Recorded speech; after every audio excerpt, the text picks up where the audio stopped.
глаза убийцы. Мне это нравится, когда человек страшный против меня стоит. Я пойду не то чтобы насмерть, но буду биться прямо вот пока могу стоять на ногах. Насколько я знаю, после вот последнего боя, мне так сказали, что ты полчаса еще делал бой с тенью около скорой на улице. Да, потому что недолго ехали, мне было холодно. Устанавливался, у меня рука сломана была, а потом как тренировался. Какая рука, не говори. Сколько уже забил голов? 5. Получается 3 нокаута. Просто один скучный был. А, точно. Че Вован из Ростова написал после вот второго твоего поединка? Не прощаю, и злопамятный я человек. Круто залетал. Так, ты если будешь меня перебивать, я твою картину оттуда тоже спизжу. Ну черт, чистый черт. Ты такой лапочка просто. Боже мой, подорожник. Спасибо, братан.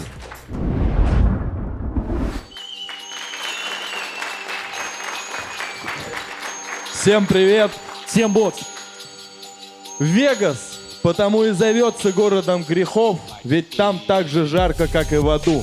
16 июля в 20:00 именно в Вегасе разразится пекло, с которым не сравнится ни одно извержение вулкана. Топ-дог 15. Жаркий турнир, который по всем приметам обещает утолить жажду любого фаната кулачных боев. Ведь все мы помним тот зной, который мы испытали прошлым летом на турнире, вписанном золотыми буквами в историю Топ-дог. Где дебютировал Влад Туинов и Марсель Ханов, прогремел бой года между Чибисом и Гладиатором, а ВДВ, Ураган и Мельник бились за чемпионский титул. А Валера Орел проводил свой крайний бой на Топ-дог. И не просто так мы вспоминаем эти имена, ведь именно эти бойцы будут драться в главных боях грядущего турнира. Который пройдет в камерной обстановке и с самыми комфортабельными условиями для наших зрителей. В концертном амфитеатре Vegas City Hall, где каждый из пришедших с любого места и удобного кресла сможет испытать истинное наслаждение от увиденного. Всего 1500 билетов в свободной продаже, из которых 200 в нашу легендарную фан-зону, где зарождается энергия Топ-дога и передается дальше на роскошные вип-ложи. Билеты появились в продаже всего несколько дней назад. Но сколько их осталось прямо сейчас, мы не знаем. Но это можете проверить только вы. Прямо сейчас или после просмотра этой конференции, зайдя на сайт Яндекс.Афиша. А все те, кто не смогут посетить турнир лично, прямо у себя дома, в личной вип-ложе окунуться в настоящую бурю под названием Топ-дог 15 на канале с многообещающим названием «Удар» в сетке вещания Винг и Кинопоиск HD. Ну а прежде чем начать, я хочу напомнить вам, что вы можете подогреть интерес грядущих поединков прямо сейчас и во время самого турнира, благодаря нашему мощнейшему генеральному партнеру, всем известной легальной букмекерской конторе Olympbet, где приятным бонусом для вас станет 2000 рублей по промокоду ДОГ при регистрации.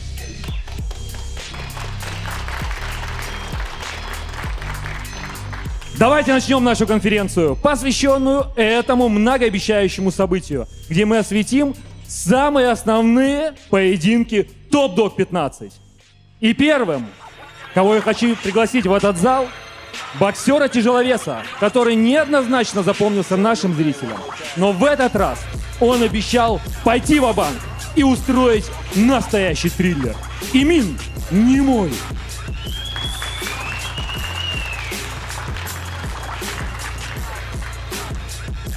Яркий дебютант нашего прошлого турнира, который не нашел правды по правилам бокса и наконец-то выходит туда, где победу можно добыть только своими кулаками. Олег Фомичев по прозвищу Фомич.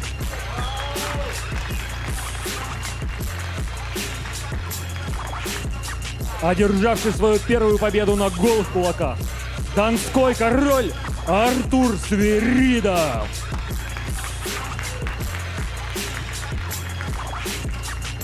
Открывший врата смерти и готовый идти сквозь них, несмотря ни на что. Суламбек Шахгериев по прозвищу Алый Зверь.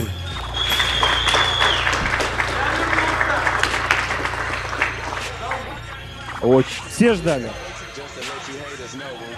А вот сейчас еще кого ждали. Спустя год отсутствия в кулачных боях он возвращается. Король веток Валерий Особов по прозвищу Орел. Для его возвращения мы подобрали самого лучшего кандидата, которого мы также не видели с прошлого лета. Бесстрашный кизлярский рубака Умар Муртазалиев по прозвищу Костолом.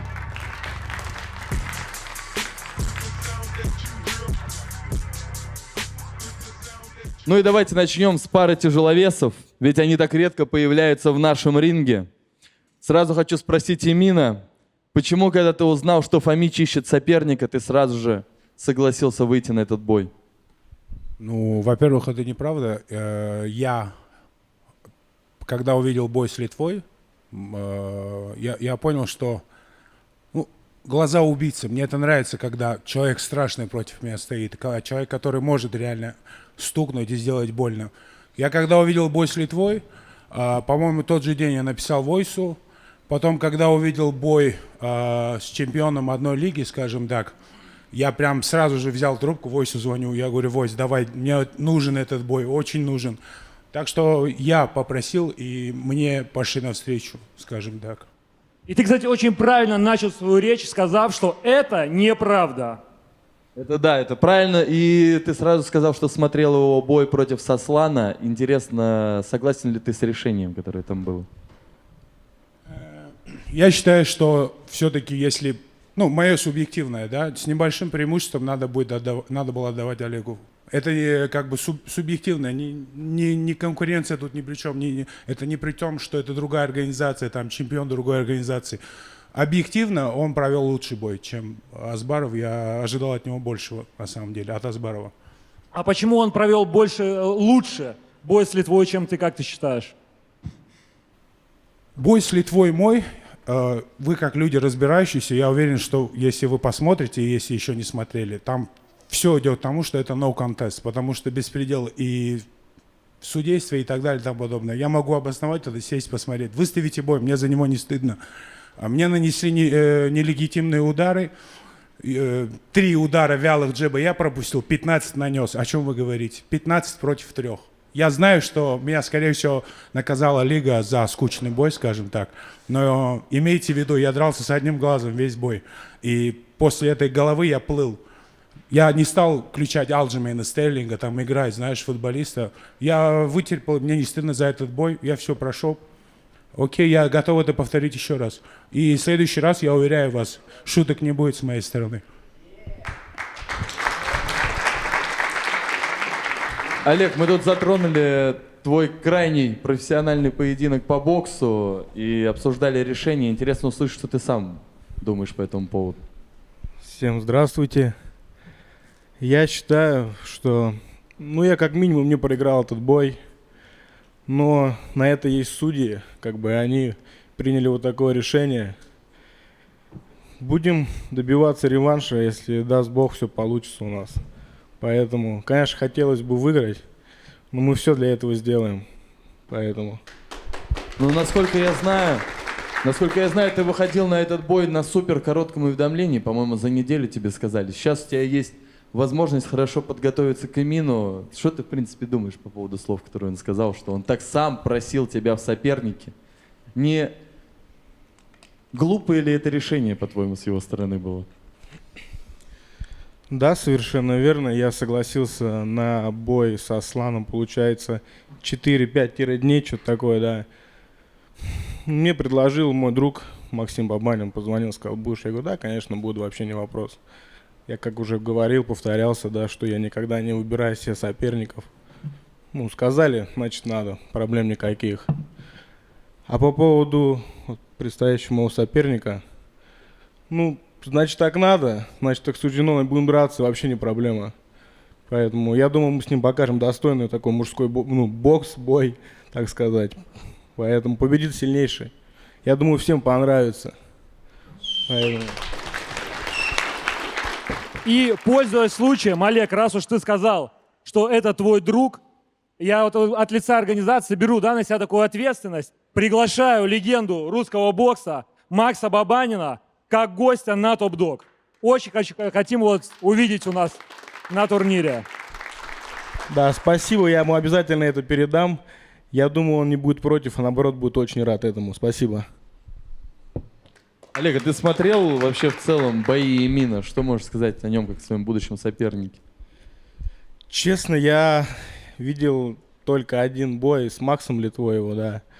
Вот. Ну, ничего не могу сказать, потому что, ну, это бой, в бою может случиться всякое.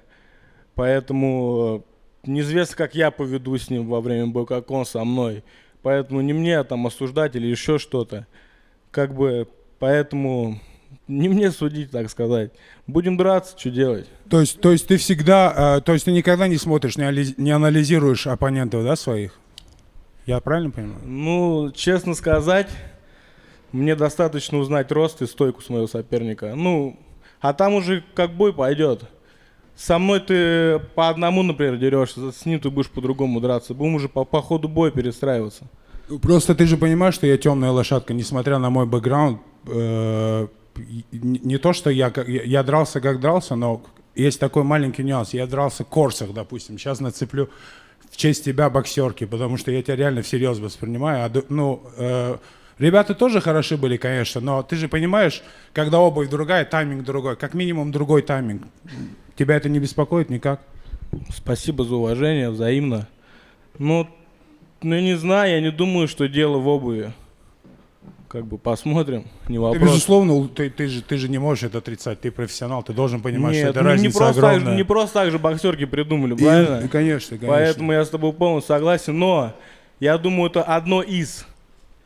А так посмотрим, бой покажет. Ну да, просто если ты делал анализ по бою с Литвой, оно ошибочное, поверь мне. Не, никаких анализов. Мне просто задали вопрос, я сказал, да, я смотрел бой. Единственный бой твой. Все. А как ты его смотрел, в прямом эфире? Нет. Мы его не выкладывали. Нет, просто. как, видел я. Поддерживаешь пиратов? Смотришь пиратов? Честно, что увидел, то увидел. Но я не знаю, я не разбираюсь, пираты, не пираты. Но у него же после этого был еще бой на том же турнире, где должен был выступать, по-моему, ты или нет? Когда дрались тяжи у нас в конце. Ты не был на этом турнире, на проспекте здесь? Не. Значит, это уже был другой турнир. Но в целом ваш разговор за боксерки напомнил мне детство, когда кто-то покупал бутсы, как у Криштиану Роналду, и рассчитывал, что удар станет точнее, а скорость передвижения быстрее. Олег, знаешь ли ты, что наши фанаты окрестили тебя Федором Емельяненко? Ну, слышал, да. Как ты относишься к такому? Как ты думаешь, с чем это связано? Ну, я, наверное, думаю, что, может быть, как-то я во внешности с ним схож просто. Ну, я так думаю. Хоть у меня и татуировки есть, да, присутствуют. У него их нет, ну как-то, может, лицо у нас там похоже чем-то, да. Ну, честно сказать, я с этим человеком, с этим великим бойцом, я встречался в жизни, руку жал ему, как бы, для меня это очень важно было, ну, такое уважение ему проявил. И у меня с ним фотография. И я смотрю на эту фотографию, и я понимаю, что я не похож на него, короче. Эту фотографию Ну, я не обязательно знаю, нам скинь, надо ее показать, когда конференцию будут показывать. Не, на самом Найди деле, да, отличия. и поэтому, ну, со стороны виднее, поэтому. Значит, так оно и есть. Еще вопрос у меня. Почему ты выбрал супертяжелый вес? Ведь с твоими габаритами и даже весом самим, в принципе, ты бы мог выступать в более легкой весовой категории. Ну, не то чтобы я его выбрал, просто я люблю поесть, на самом деле. И особо за весом не слежу никогда, короче. Ну, Поддерживаю. Спасибо. Какое твое любимое блюдо? Да мясо, а что еще может быть? В любом виде, в принципе. Ну, если Именно у тебя какое? Хачапури обожаю просто. Только что накинул, пришел сюда. Кстати, поддерживаю, тоже неплохая тема, да. Можно кулинарный блок открывать. Есть какие-то вопросы у нас по этой паре из зала? Всех приветствую. Вопросов нет, я вот хотел немому ответить. По поводу анализа боя. Я как менеджер Олега, я его уговаривал посмотреть хотя бы один бой с Асланом. Правильно И делал. поверите, он ни одного боя не смотрел. Он говорит: Макс, да какой, говорит, бой? Мне рост, вес достаточно. Ни одного боя не Достаточный для чего? Чтобы понять, как с ним работать.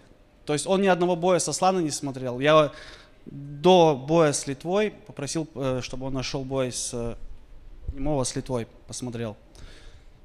Короче, к Сослану Аслану также вы посмотрели один бой, рост, вес узнали? Короче, он не смотрит бои, не анализирует, выходит, показывает. Как ты считаешь, это не что ошибка, будет. как менеджер, извини, перебил? Я говорю, я уговариваю, я говорю, Олег, посмотри, хотя бы один бой. Он говорит, нет, мне достаточно рост, вес. Поэтому он твои бои не смотрел, ты спрашивал, смотрел, нет? Возможно, после нашего противостояния он будет впредь смотреть бои, анализировать. Я так не думаю. Я тоже Как так ты не думаешь? думаю. Как вы думаете? Думать в школе надо, да? Да. Уже поздно. Надо делать просто. Да, он просто будет делать, смотреть уже. Фанаты все увидят. Будет красивый бой. Мой прогноз первый раунд. Фомич. Я захотел этот бой, в первую очередь потому, что я понимал, что этот человек заставит меня выложиться. Возможно, не на 100%, но я даже полагаю, что почему нет, на 100%. Так что это мое желание было. Ты как бы, как ты его не уговорил посмотреть бой, но тебя не смущало то, что человек, все его считают меня андердогом, но я сам рвусь в бой. Я хотел вопрос задать, почему ва-банк? В случае поражения, я правильно понимаю, с лигой у тебя отношения заканчиваются? Почему ва-банк? Потому что до этого, это наш разговор с 8, я не думаю, что сюда его надо выводить. Нет, это вот тут объявили. Нет, он мне сказал, что тебе надо идти ва-банк. Это было еще до оглашения этого поединка, до того, как он мне предложил. И я ему позвонил, сказал, ты же просил ва-банк, давай устроим триллер.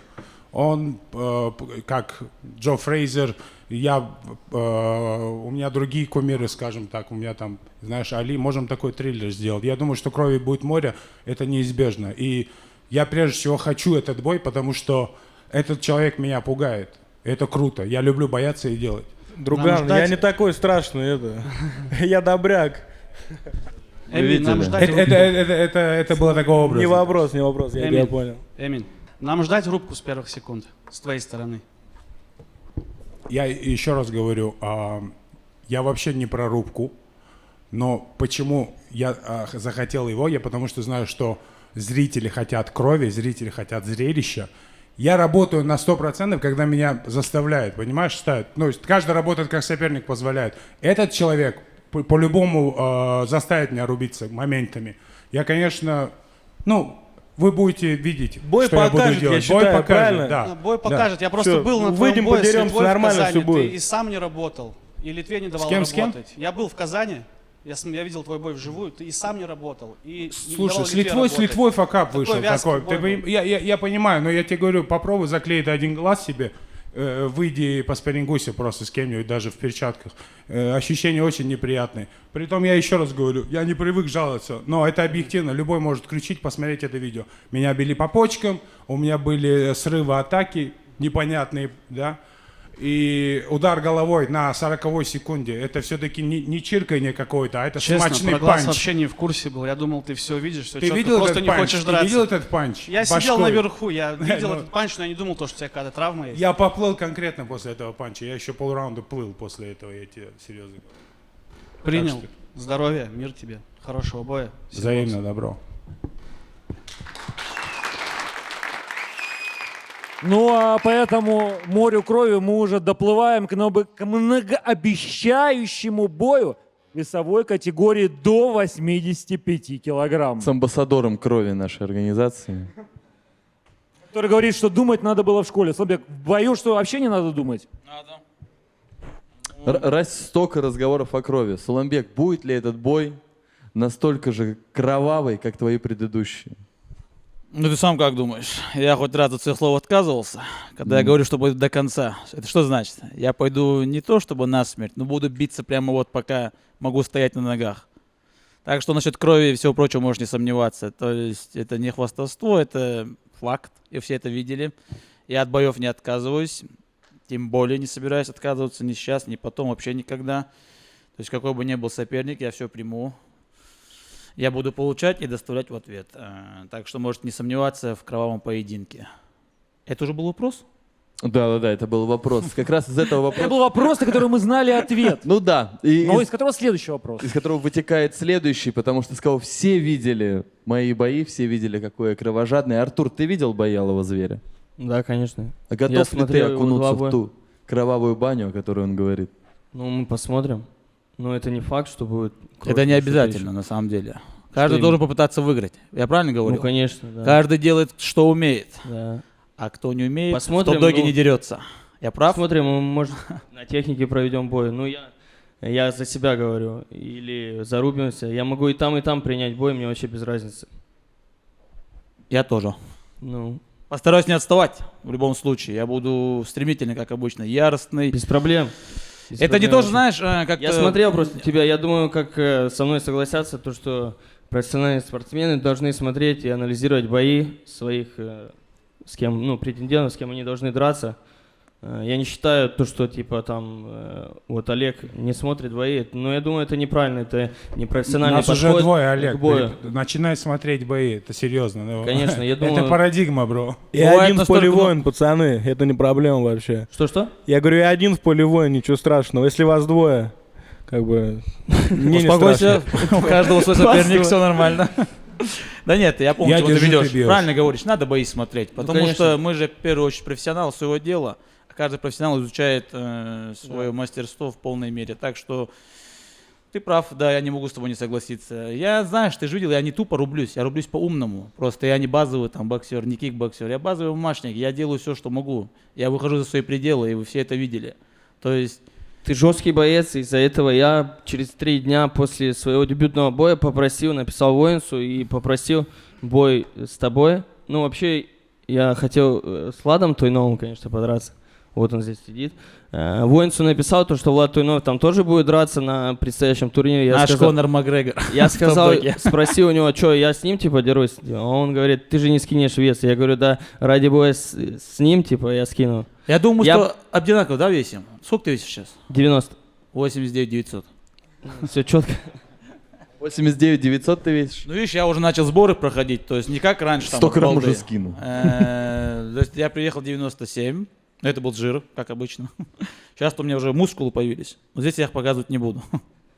Только во время боя. На самом деле у вас гораздо больше общего, чем вы могли бы подумать. Вы оба претендовали, ну точнее, можете скинуть вес в более легкую весовую категорию. Ты, Артур, как уже сам сказал, хотел в 77 драться, а Суланбек, насколько я знаю, в Исей, по-моему, дрался еще в 70 килограмм. 70 килограмм, да, я дрался. А почему так здесь, что ты дерешься 85, а вы вместе деретесь 85, хотя один может драться в 77, на Туйнова смотрит, а ты, Суланбек, в 70? Я считаю так, что 85 категория, во-первых, она крупная, все видели, и быстрая. То есть просто не в обиду ребятам потяжелее. Ну там все равно есть чуть скорость отстает, да, ребят. А 85 присутствует и нокаут, и скорость. Я понимаю, что ребята тоже очень быстрые, но вообще, как по мне, самые такие востребованные веса, прямо вот что в глаза бросаются по скорости, по зрелищности, по нокаутам, по технике, это 77 и 85. 70 килограмм тоже хорошие веса. Просто я вот подумал, что чем я лучше себя чувствую, то есть чем во мне больше силы и веса, тем лучше я смогу выдавать бои. А когда я полумертвый выхожу там после взвешивания, у меня там, скажем так, такой упадок настроения. Я больше всего не боюсь упадка сил, а именно упадка настроения. Потому что я должен на бой выходить как на битву. Желательно на эту битву выходить веселым, а не полумертвым, как, я не знаю, кто бывает полумертвый. Пару примеров приведите. В комментариях их напишите. Артур, Не-не-не. ответь тоже. Не гони, Да, ты что? нормально дерешься. По поводу веса. Ну, у меня без проблем я могу. Я дерусь с профессионального ММА, дерусь 77, так что мне не проблема делать 77. Просто я вышел в том бою на 85 килограмм. Я просто сам, у меня должен был бой быть с Ганнибалом на 77. Ну, так как я приехал там с России, чемпионат России, я не мог уже гонять и попросил на 85. Они меня закинули с Ты выступал на 77 ММА? Да, ММА. Я последний раз на 87. 84 выступал. Походу мы с тобой в 70 уже не скинем. Не, 70 это вообще проблема для меня, я не скину 70. В таком Мы Семь с случае, 70 скинем, Артур, это будет наш последний бой реально, такой завершающий, смертельный выход. какая весовая категория у тебя в планах, чтобы продолжать там, в ней конкретно, уже постоянно двигаться в топ-доге? Если ты сейчас говоришь, я готов скинуть Ну, 77. пока я смотрю на 85 категорию, а если надо будет, я спущусь 77. Выбор надо сделать в ближайшее время.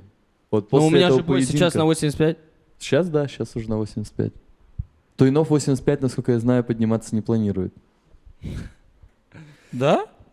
Хорошо, оставайся. Мне кажется, есть там причина.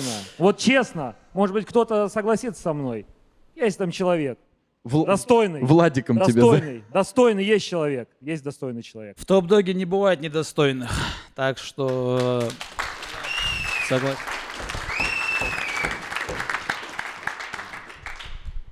Говори. Правильные слова на самом деле сказал. По поводу того, что в топ-доге нету недостойных. Мы все очень хорошие спортсмены, все тут собираемся. Я видел, кстати, твой вызов.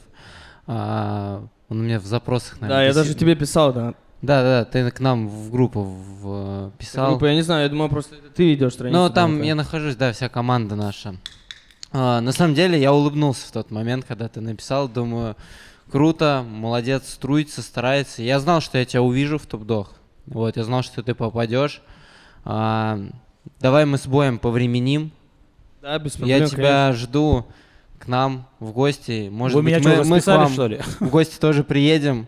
Вот, вместе было потреним. бы очень круто, на самом деле. Я думаю, нам не надо драться, я думаю, нам нужно дружить и совместно развиваться. Ты очень молодой, перспективный парень. Я вот когда-то вот это вот увидел и кайфанул, потому что как младший брат. Вот мне, честно, так же душа лежит Ты не и к знаешь, тебе. сколько мне лет, на самом деле. Ну, я знаю, Нет. что ты, наверное, может, постарше Нет, даже старше, меня да. чуть-чуть. Мне 27. Вот, но просто, ну, у меня такое доброе к тебе ощущение, поэтому я не хочу с тобой Есть кому походить недоброе, есть кому недоброе. Да, конечно, сегодня вы увидите этого человека, с кем у нас недобрые Ой, отношения. это оставим на сладкое, на сладкое. А Ну, парням хочу пожелать, на самом деле, красивого боя. Они оба большие молодцы, трудяги, Спасибо красавцы. Спасибо. Давайте так, понятно, что кто-то будет рубиться, кто-то будет двигаться. Что сильнее? Вот для обоих вопрос. Скорость или сила?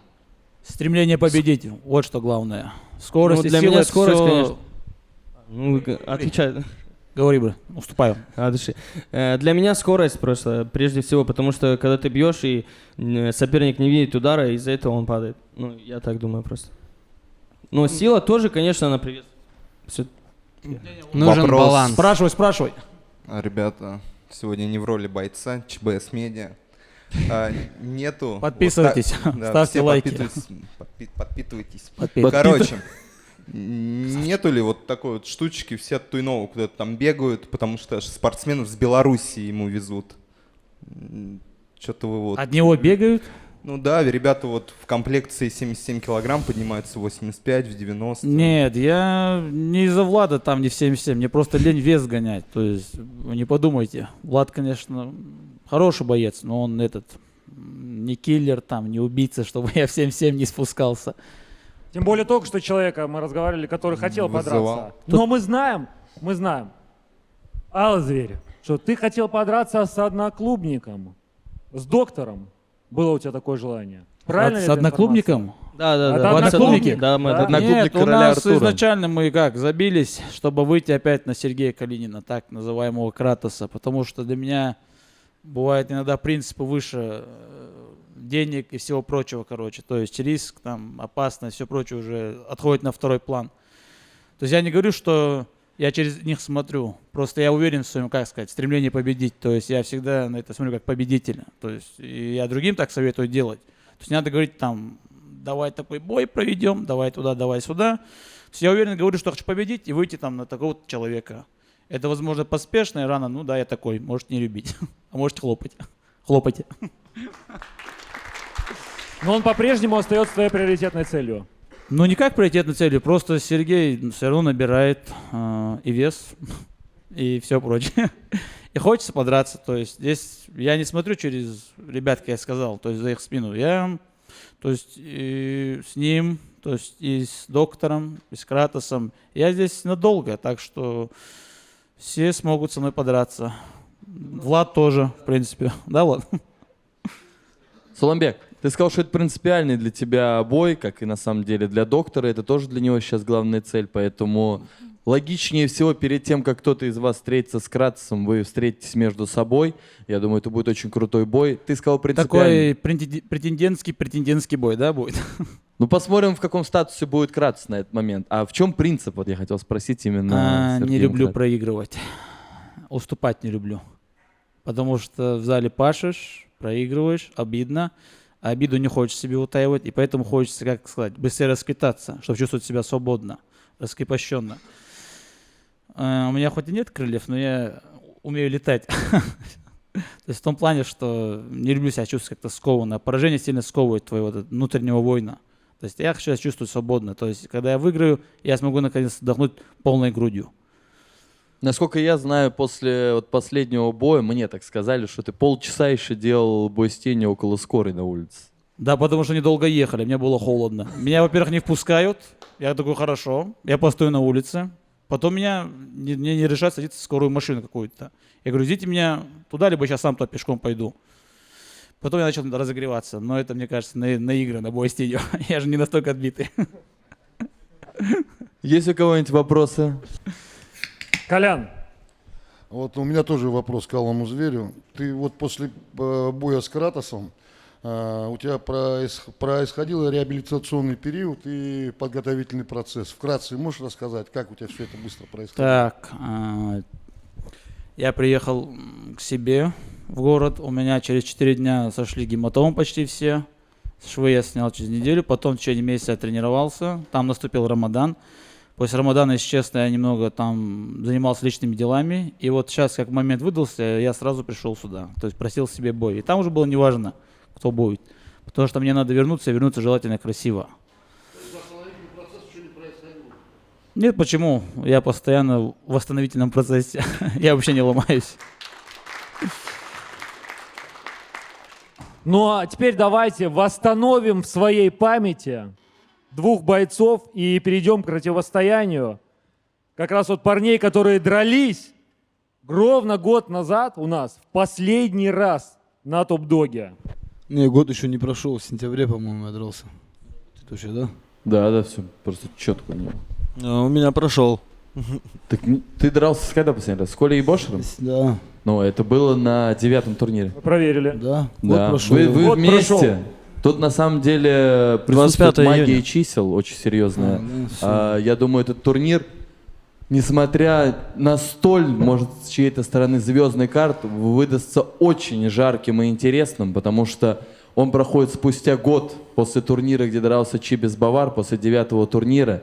В основном все лица, которые сегодня собраны на конференции, которые возглавляют этот карт, это бойцы, которые дрались на том турнире. Вы дрались там последний раз, свой бой провели. И у нас дерутся 3 ветерана топ-дога в карде. И для каждого из них это будет рекордный 9-й бой в нашей организации. Поэтому тут столько девяток. Я думаю, будет очень интересно на самом деле посмотреть, что нам подарит этот магический Интересно турнир. будет, я смотрю, столько акул. Да, хороший карт. Ну, давайте расскажите, где вы были столько времени, Умар? Начнем с тебя. Ассаламу алейкум, приветствую всех. Я работаю в организации ДСК, всем мужикам, трудягам, где там камера, куда там, помахать. Всех поприветствовать хочу. Работаю в организации ДСК. Не было возможности, честно говоря, пока и тренироваться, поэтому чуть-чуть свои там моменты были семейные, поэтому пропал. Ну, теперь хочу нашуметь, с Валерой будем. Ну, для шума у тебя самый подходящий на самом деле соперник. Что-то чуть-чуть скованный пока, он сейчас разогреется, наверное. Давай, братух, давай. Давай, жги. разогрейся. Я знаю, ты можешь, газани, давай. Расскажи, где Ну, ты не был. знаю, если ты не тренировался, братан, я сейчас очень сильно пахал. Я думаю, у меня физуха Да, я очень заметил. позволит. Где ты был год, Валер? Блин, ну как сказать. Сначала восстанавливался, у меня рука сломана была, а потом как тренировался. Какая рука, не говори. Почему? Бить по ней будем. Шучу, конечно. Не, ну восстанавливался, потом тренировался, что еще делал? Успел выступить по боксу неоднократно, я знаю. Ну да, по боксу. Но по боксу позволяла рука, потому что там в тейпах, в бинтах, типа еще можно и в перчатке еще, то есть можно бить как-то. Все равно ощущалось немного, но прошел пару физиопроцедур и все, рука в целом в порядке вообще. Отлично, потому что, насколько я знаю, в последний месяц ты уже прям стал рваться обратно в топ-дог. Да, очень голоден, я хочу подраться. Чтобы поскорее вернуться, очень голоден. И ты хотел вернуться даже сразу в титульный бой. Да. А почему ты считаешь, что ты уже достоин драться в титульном бою? Еще, а не уже. Ну, в смысле, ну кто там просто по рейтингу? Кто идет? Насколько я помню, он выше тебя. Да. Как выше? Последний я видел, по-моему, он 4-й. Выше тебя по рейтингу, у него 2-0, у тебя 2-1. Понял, братан. Так у меня же 3 боя. Но у него нет поражений.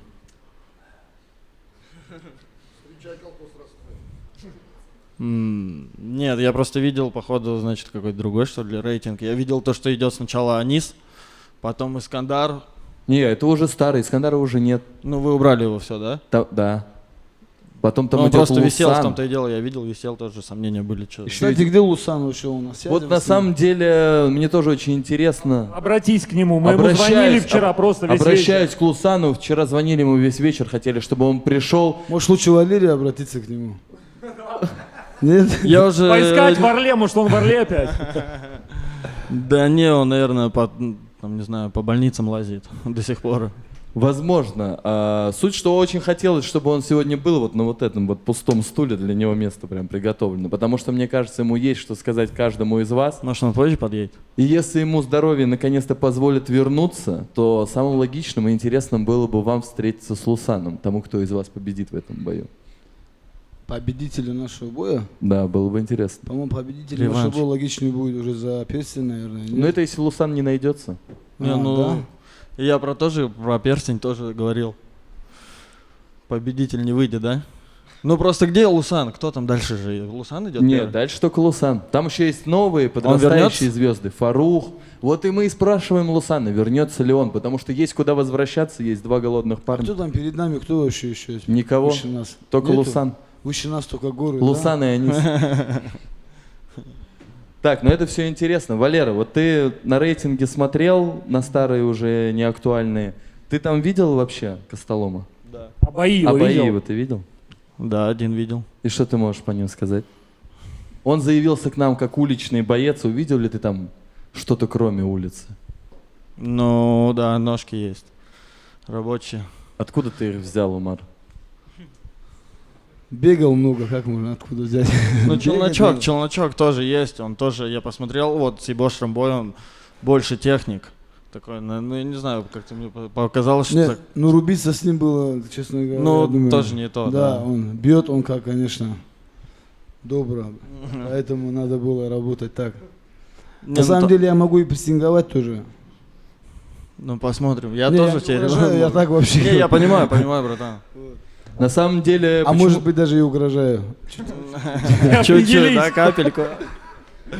Почему так меня получилось? не испугать сейчас вообще. Раньше было больше народу в 64, но все просили открыть категорию 59, и как только она появилась, все ушли туда, поэтому уже там и остался только Лусан, а сейчас уже новые парни стараются там... На самом деле я сам вешу, вот сейчас я на весы стану, килограмм 66, наверное, 67.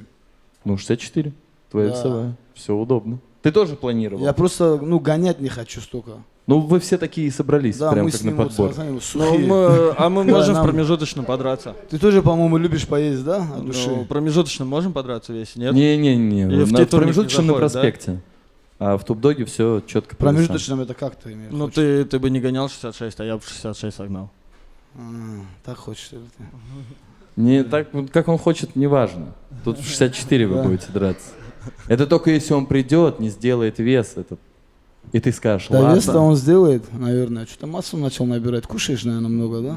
Немножко так. По чуть-чуть, по чуть-чуть. Как будто у тебя есть какая-то секретная информация, Не, Умар. нету. Никакой информации нету. Просто вижу. Намекаешь на что-то. Да, ты сам знаешь, Возможно, какая да, информация. совсем Нет, чуть-чуть. это что я знаю, не знаю, Не, что ну значит, ничего знает плохого в он. этом нету, да, если у человека аппетит хороший, да, Валя? Как ты считаешь? Ну, меня палач подъебывает, говорят, читер. Ну, значит, если подъебывать, значит, есть чего. Нет? Ну да, я говорил же, что есть. Я типа не могу скрывать это, потому что это, видно. Ты видишь, сразу заметил. Не, ну я предположил. Не знаю, я Уверен, ничего не заметил, ничего никуда не ложил. Секретные какие-то заметил, не заметил, непонятно. В итоге мы этот бой позиционируем как схватку улицы, по крайней мере ты нам так заявил, что ты уличный боец, против боксера. Боксер уже оценил твои ноги. А как, Умар, считаешь ты сам? Играют ли регалии в спорте решающее значение в бою на голых кулаках? На самом деле в кулачка это все равно все другое. Все это прекрасно понимают, что как в боксе ты в кулачке не поработаешь. Правильно же? Валерий? Ну Тут да, нету да. такого. И он не может закрыться там, постоять, перекрыться, поработать. Такого, постоянно двигаться надо. Это уже больше профи. Да, тут это я вот так скажу, что, ну, короче, не скажу я, что регалии там что-то будет значить. По крайней мере для меня, я не смотрю на регалии. Я просто буду делать в этот раз свою работу, я буду работать совсем по-другому. Времени, конечно, было мало подготовиться. Я на самом деле хотел с ним подраться, до этого тоже ничего Как там мало, личного тебя нету. год не было. А? Тебя год не было, как Да, времени? я хотел подраться с ним. Мне нравится его работа, нравится, как он работает, техника его. И парень тоже серьезный. Хотел подраться. Даже некоторые писали, там, что интересно будет посмотреть на наш бой. Вот он и состоялся. Да? Ну да, я думаю, будет, честно, я думаю, очень будет техничный. Я думаю, даже будет бонусный бой. Обязательно. Я Мне бонус нужен. Я думаю, стройка идет, братуха. Мне бонус нужен по-любому. Я сюда за бонусом приехал. В первую очередь. Ну, мне бабки, я думаю, на море надо тоже опять. У вас уже есть в команде человек с прозвищем Бонус? Вместо палача мы его так теперь называем. Кто это такой? Вот Владислав Сурков. Да. Что-то я вообще не этот. Ну да, братишка мой сидит.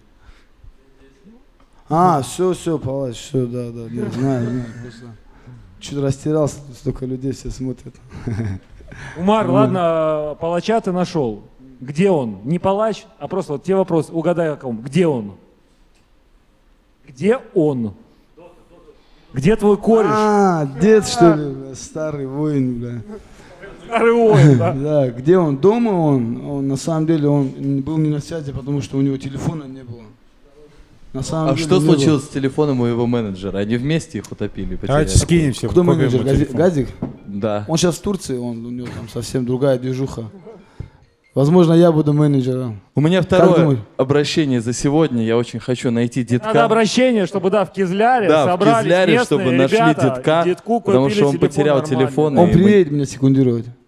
Вот, уже хорошо. Только он, когда А мы приезжает... скинемся, да, на телефон, значит? Да, что, можно скинуться, наверное. Все, наверное, хотят, нет? Можно там что, по пятихаточке, пацану, на ход ноги, бля. Не, шучу, конечно, на самом деле. Он был не на связи, он сейчас и вес набрал, он в этом турнире точно бы он не подрался, у него сейчас вес, короче, большой вес у него сейчас, серьезно. Я знаю, сколько, не хочу говорить просто. Больше сотни? Не, сотни нету. Ну, там рядом где-то. Представляешь, детка в сотню. Там рядом. Да. Ну, я знаю, что если он захочет, если он будет... Просто все его, на самом деле, все его бои, которые он проводил, я видел, в какой форме он их проводил. Вот, минуточку. никакой. Вот, босячий подгон тебе, босячий подгон. Встречай. Да ладно, я пошел. Серьезно, что? Что, я В натуре босячий Что, ему передать? Босячий подскок. Детку передать или что? Детку передать, да? Все, обязательно передам. Только зарядить А что есть осталось. здесь? Змейка есть. Звонки принимать можно. На самом деле, благодаря детку у нас образовался целый бой, который Сим-карту будет во выкинуть второй потом. части конференции. Тут можно еще 2 видеообращения делать. Вот. И Мельник сидит, очень долго его ищет. Может, он какой-то вопрос хочет задать, почему дедок так взял, потерялся. И Шиша сидит, с которым он должен был драться. В итоге пацаны между собой. Я его сразу даже не узнал, сейчас узнал, прикинь. Я их вообще они Здорово. в желтых футболках. Я думал, что это Фомич каждый раз. Да. Отлично. Вот, и еще хочу спросить, Леша не стал эту тему развивать, он уже похоронил ее. Валера высоко оценил твои все-таки боксерские боевые качества. Как ты сам оцениваешь нашего короля веток? Я же сказал, что он хороший профессионал, я бы так сказал. Он очень хорошо работает, хорошо двигается, быстрые руки. И, короче, крепкий парень, Пластик. хорошо дышит он. Ветки, пластика. Решает. Да, базара нет. Не знаю в этот раз, как зарешает пластика твоей ветки. Все так же решает, еще лучше будет. Ну, посмотрим. Ну ты, Валера, как-то поспокойнее в этот раз, на самом деле. В плане поспокойнее. Ну обычно ты там все, тебе конец. Просто что говорить, потому что я сколько уже говорил, там тебе говорил, то, что я там обещал там летом вернуться, все никак не получалось, там то, что я там рука, не рука. И вот сейчас выдался шанс устроить бойню. Я не знаю, я очень голоден, мне просто очень хочется подраться, у меня желание вообще без разницы с кем подраться. Я вот уже и Аниса хочу сразу, я всех хочу, я не знаю, мне кажется, дай бог, все с рукой, все хорошо в бою будет, то как будто можно просить еще сразу же бой выскочить. Но у меня просто неимоверное желание, бешеное. Можно. По-моему, Можно? за спину заглядывают, да, уже? Да. Да. Что-то торопится. Чуть-чуть по-моему. за спину. Ну, посмотрим. Вот у Не Дениса... недооцениваю, я тебя не недооцениваю, ты хороший боец там. Я вообще базовый борец, если что. Да, я видел. Я твой не бой ударник тоже по вообще. ММА. Но я не знаю, я его как после первого раунда выключил. Ну, я на самом деле, вот по ММА, ты говоришь, Eagle FC, когда я дрался в Хабиб организации. Год назад тоже там выложили. Где ты дрался по ММА? Eagle FC. Это уличная? Да. Selection там, короче, молодые бойцы. Я на самом деле принял бой тоже там, что я за 2-3 дня узнал, неделю до этого я отравился, никакой был. Ну, мне там наговорили, парень новичок, любитель там, что, типа, выйди там, постреляешь нормально, он там, короче, мертвый соперник, давай. И вот так я сам тоже, на старых дрожжах там вышел, мертвый. Еще вес согнал за 2 дня, 4 килограмма скинул, 5 килограмм, и так сухой, перегнал, короче. На весы тоже стало минус 500 лишние были, перегнал. И вот в такой форме вышел, 3 раунда отбился с пацаном, 2-кратный чемпион мира по грэпплингу, парень крепкий, на самом деле, достойный был. Вот. И в 3-м раунде уже, ну, забирал раунд 3-й, бил сверху, работал и на треугольник попался. Короче, выспался я. Да. Интересно. Я тоже проспался уже. Ты тоже уже проспал? Тоже выспался. Ну вот выспались, сил набрались, я уверен, что это будет супер бой просто. Да, у меня на самом деле Денчик. прям стало интереснее. Всем привет. Вспоминая Валеру перед Лусаном, он был очень активный. Что случилось? Ты повзрослел и успокоился? Или Умар нелегкие деньги? Не, я просто ума поднабрался немного и все. Типа, я думаю, так рассуждать, не знаю, что кидаться. Там на Лусана, там с Лусаном у меня такая просто, как личная неприязнь была. На конференции с Тиджем ты тоже был более активный, поэтому и спросил. Умар, вопрос к тебе. У тебя там стройка, ты знаешь, за что дают бонусы, особенно за нокауты. Как ты считаешь, всю дистанцию пройдет ваш бой или нет? Не знаю, честно, я не могу сейчас сказать, но я думаю, не пройдет. Потому что... в чью Я пользу? тоже так думаю. В чью пользу так думаешь, честно скажи теперь? Я думаю, что сама дистанция... Да, просто он скоростной тоже, и я двигаюсь неплохо вроде на ногах, там, это, сам это сказал. Я думаю, ну моя задача, все это прекрасно понимают, что надо идти вперед, правильно? Работать 2-м номером с ним будет тяжело. Вот. Ну где-то, может, и включим 2-й номер, заднюю передачу там. Вот. Так что, я думаю, не номер у меня дойдет, тоже да. отточен. Драка будет, а? 2-й номер у меня тоже отточен. Ну... Постоянно у меня почти соперники 2-м номером работали. Я, точнее, с ними работал. Вот, так что я думаю, не пройдет, да.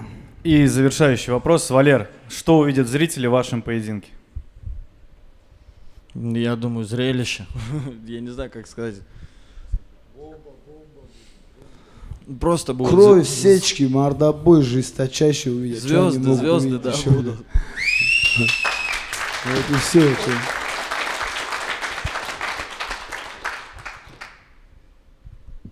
Вопросов нет больше к этой паре, я так понимаю. Че, хоть один еще задайте. Ну вот, Коля, еще один. Ну, пожалуйста. И после этого Орел, сразу же... вот смотри, когда ты последний раз давал Локационный, интервью, давай. ты говорил, что у тебя ветки вдруг превратились в дубины.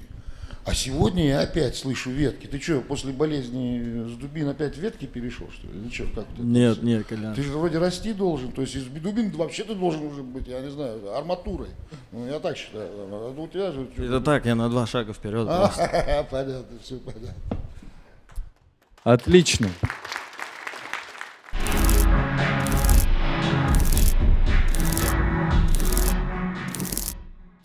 Подольский проспект с 2 нокаутами в первом раунде к ряду. Евгений Шишков по прозвищу Шиша.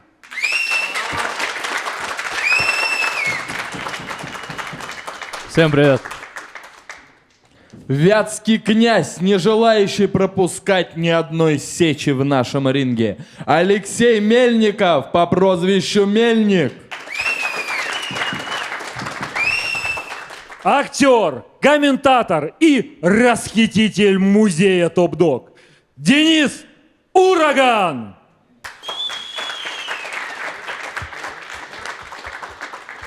Денис Ураган.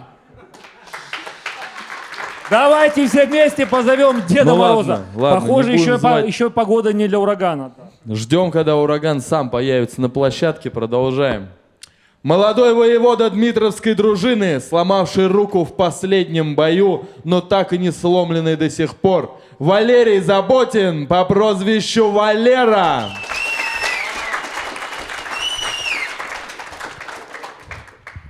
Обладатель перстня за лучший нокаут 2021 года. Скромный в жизни и безжалостный в бою. Марсель Ханов.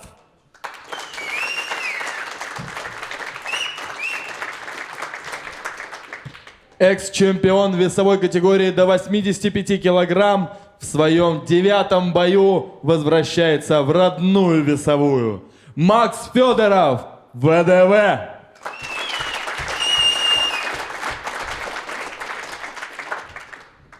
Мастер спорта международного класса по кикбоксингу из Беларуси, сам бросивший вызов самому титулованному бойцу нашей организации с намерением доказать, что он жестче и сильнее. Павел Шелест.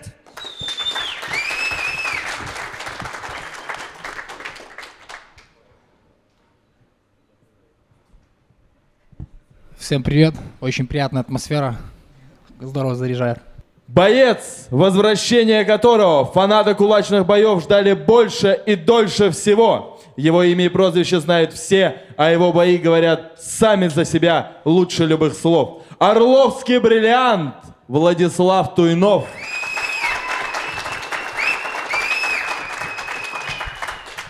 Привет, привет.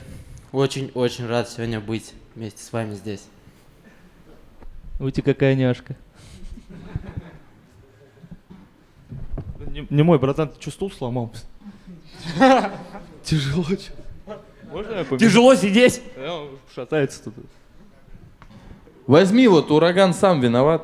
Будет стоя потом. Ураган там листу, наверное, пилит. Но пока Шиша меняет стул, давайте перейдем к бою, как я уже сказал, который создал своим отсутствием Мурат Арцулаев по прозвищу Дедок. Он должен был драться с каждым, но внезапно ушел в инвиз, и парням пришлось встретиться между собой, так как не оставалось другого выбора. Шиша, ты уже поменял стул. Да, все равно. Скажи нам, смотрел ли ты последний бой Мельника? Конечно. Леха, ну как ты, брат? Нормально.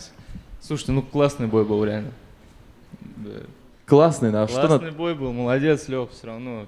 Если что-то даже не получилось. А что оно, не может быть, и получилось? получится все равно. Что не получилось у Лехи, на твой взгляд, что получилось у тебя?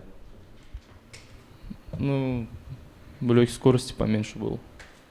Ну, не знаю, ну, может, день не его был, не пошло, ну, все бывает. Такая вечеринка, на самом деле, палка о двух концов. Вроде Леха, ну, жесткий тип, ну, видно по нему. Да, и я на него даже поставил, чтобы вы понимали. Да, кстати, надо об этом вспомнить. В Дрейне ставка была на Леху. Да, ставочка не зашла. Леха, ты выходишь уже на свой 9-й бой в топ-дог, а Шиша только на 3-й. Как ты считаешь, сыграет ли твой опыт ключевую роль в этом бою? Да, думаю, не особо. Опыт тут влияет. Как бы предыдущий мой соперник был тоже с меньшим опытом, чем у меня. Но все-таки как-то выиграл. Хотя, мне кажется, больше сам я виноват в твоем поражении. Хотел оторвать голову, но как бы... Когда хочешь оторвать голову, ничего не получается. А с каким настроем ты сейчас будешь отрывать голову, Лех? Сейчас будешь отрывать голову? Да все будет четко. Все будет четенько, да? Как в Бупусе? 100%. Все нормально там? Все четко. Все, отлично. Мустафа помогает, да? Все. А вы скооперировались, да? Ну не так сильно, как вы. У вас тут сколько из одной команды. Да, братан, это другая вечериночка. А что за вечериночка? Чисто Орловско-Подольская. Все понятно. А почему ты вообще бросил родной Подольск и отправился в Орел? Ну, почему не бросил? Повышение квалификации, так сказать. А курсы? Все нормально. Сколько будет длиться курс? Сколько будет длиться курс? Ну, 2 недельки подвигаемся. Прям к самому бою? Да. Вы на самом деле сказали про Мустафу. Давайте поприветствуем нашего чемпиона весовой категории до 70 килограмм. У меня, вот я еще не успел с Мустафой поговорить, вопрос, как он оказался в Москве, в Бупусе, что он там делал и какой у него план подготовки в этом зале. Всех приветствую. Ну, в Ростове меньше перспектив, просто я переехал пока на время в Москву, думаю, здесь Бупас чуть потренироваться, чуть в других залах, набрать чуть медийности. Думаю, в Москве больше можно медийности набрать, чем в Ростове сидеть просто без дела. Там просто лень тренироваться, тут есть с кем подвигаться, короче. Интересно. Вот есть, да, такая вечеринка, что в моменте рассасывают в своем родном городе, и лучше уехать подальше на нормальный на режим, да, на трехразовое питание, на Ну, вот хороший не знаю, лагерь. насколько в Москве лучше режим, чем в Ростове. Не знаю, ну у меня в Подольске, я про Подольск говорю. А ты все что-то вечеринка. Ты знаешь, что мы будем в концертном зале проводить Ну, турнир? Там и потанцуем, да, Алексей? Даже танцевать будем. Ты как бачатом вообще, нормально? Все четко. Все. Сегодня уже 2 все четко было. Вот, Леха, ты на самом деле в последнее время очень часто дерешься. Это уже, я не знаю, 2-й турнир подряд после перерыва, где также было 2 турнира подряд. Что тебя побуждает так часто выходить? Это как-то связано с чеком или с неугасшими чемпионскими амбициями? Ну, в принципе, и то, и другое. Все сразу. Как бы и деньги, и интересно подраться. Ну, в принципе, я просто просил соперника. Дали шишу, согласился. Никаких вообще проблем не вижу. Как бы. Кого дают, на того соглашаюсь. То есть там не стояла какая-то там просьба там дать мне детка или еще кого-то. То есть просто попросил бой. Будем драться, посмотрим, что получится. Что получится, Шиш? Посмотрим, что получится. Получится хорошая вечеринка, классные бачата. Мы же будем в Вегасе, да, на дискотеке. Слушайте, ну реально будет очень красочный бой, поэтому... А можно говорить, да, число уже? Или нет? Да, 16 число. 16 числа, ребят, прямой эфир, Кинопоиск, Винг, телеканал Удар. Включайтесь. Евгений Шишков, Шиша. Все будет лучше. В лучшем виде. Лех, скажи что-нибудь, пожалуйста. Да, по-моему, все достаточно. Все. Давай тогда сразу, хотел только у Лехи спросить, но спросим у вас двоих. Вот, Лех, в этом бою, по мнению букмекеров, Шиша будет фаворитом. Как ты к этому относишься? Да вообще не имеет значения. А обосновано ли это, на твой взгляд? Ну, получается, да, если он моего предыдущего соперника выиграл, а я ему проиграл, пусть будет так, как бы. Бой уже покажет. Тут я считаю то, что в боксе такая математика не работает, то, что там, если ты выиграл его, а он ему проиграл, то, что ты уже 100% как бы имеешь победу в кармане. С этим я согласен, в боксе что, так как абсолютно бы, не работает. 16 числа мы все будем лицезреть вживую. Взаимно согласен. Все это фигня полная. Ну, естественно, ты согласен, Ну, ты фаворит. Даже так скажем, то, что товарищ уехал готовиться в Орлов, значит, он воспринимает меня как более чем серьезного соперника. Раз там к Исе он не готовился так, как ко мне поехал готовиться, значит, он... Во-первых, на нем лежит большой груз, я так скажу, то, что он идет без поражений. У него 2 досрочные победы, а в этом бою вообще может произойти все, что угодно. Лех, подожди. Я просто в отпуске. Ну, в отпуск мне не дали, когда я к Исе готовился. Да, как угодно можешь сказать. Все ровно. Не, ну, конечно, безусловно, я Мельника вижу серьезным оппонентом. Без лишних слов, вы сами все видели. Реально он ветеран, уже много раундов провел в Сене. Поэтому здесь, ну, я считаю, что Леха реально лучший пацан и очень конкурентный. И все, что хочешь, может произойти 16 числа. Но все равно мы потанцуем, Алексей. Это будет очень зрелищно, красиво. До боя или после боя? Как хочешь, Лех, можем и до, и после, и во время. Твой выход был Всё, с танцем всё или с как? кайфом. Или во время, или после? Я просто не совсем понимаю. Типа, когда я буду выходить? Когда ты будешь танцевать, в какой момент? Это будет подольское Это будет движение. лежа на спине. Лежа на спине, разве боксируют? Хотел вот спросить сразу, ты, я знаю, Шиша, любишь давать прогнозы на бой, ты об этом сам сказал, то ты про букмекеров был разговор. И про груз, что у тебя 2 досрочные победы, все тебя ждут нокаут. Как ты сам думаешь, сложится этот поединок? Я воздержусь, конечно же. На свои бои прогнозы ты делать не будешь. Ну да, но я не особо хочу там долго прыгать. Поэтому постараюсь завершить все это быстренько, если пойдет. Сначала сказал воздержусь, потом уже говоришь, что досрочно. Ну а что такого? Не, ничего, никаких проблем нету. Главное, Дело. чтобы потом это не было для тебя большим грузом. Не, я же не говорю, я постараюсь, может быть, вот это вот. Но все равно. Все, что 16 числа будет, все, что произойдет, оно должно произойти, значит, оно и будет.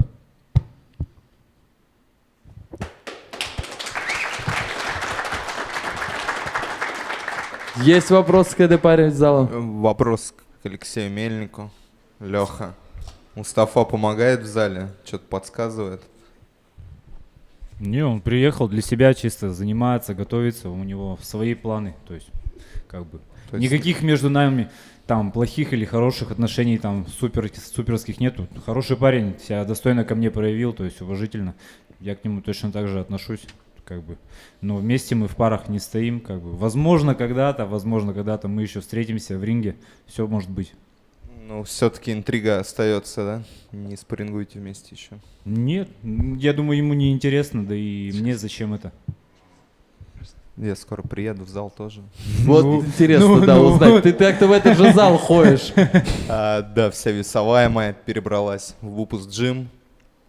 Ну, спаррингуем. Все-таки бокс и кулачные бои, мне кажется, это, блядь, вообще два разных, не то что виды спорта, а небо и земля, на самом А ты деле. еще не видел Мустафу в зале в боксе? Сегодня видел красивую нарезку, как Мустафа там четенько уклоняется, бьет. Хочется побоксировать, приехать. Приеду в пятницу. О, в пятницу. Но будет. хочется прям приехать в такой, в хорошей форме, чтобы... До пятницы То есть еще 2 есть дня. время. Блядь. Я просто в отпуске сейчас. Тогда через пятницу приезжай. Класс. Забились. Спарринг в телеграм-канале. И Мина что-то хотел спросить. Вопрос к Мельнику. Вот, как уже выше упоминалось, в последнее время часто боксируешь, и ну, такие объективно бои тяжелые, да, там результат выигрывает, проигрывает, это бывает. Но для здоровья так ощутимо очень. Вопрос такой, ты вообще проверяешь ли здоровье? И второе, ты следишь за пиком, где пик, то есть и был ли пик в этом году физических твоей кондиций, ну, в этот сезон, или до пика еще далеко? Да я как стартанул с 4-го турнира, так и выступаю как бы. Ну, я считаю то, что мои лучшие бои после поражений проходят мотивация, и в принципе особо как таковых травм я не получал вообще. Ну, только сечки, там, ни переломов, ничего не было у меня. Ну, просто тоннаж ударов был же все равно в голову. Ну, я понимаю, да, ну, как бы особо таких ударов не было. Ну, вот, может, в последнем бою, возможно, где-то чуть-чуть лишнего пропустил, ну, как бы, но не такого, чтобы там... Но не упал. Нет, не А было вот, кстати, такого. Леха, вот за эти уже, может, 8 боев в жесткие удары самые, от кого ты пропустил?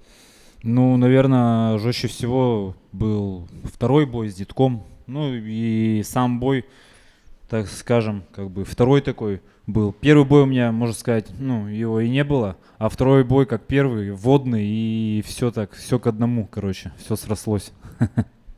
И соперник упертый, и я там упирался как мог. Так что, как бы, самый сложный бой, наверное, это был тогда. Спасибо.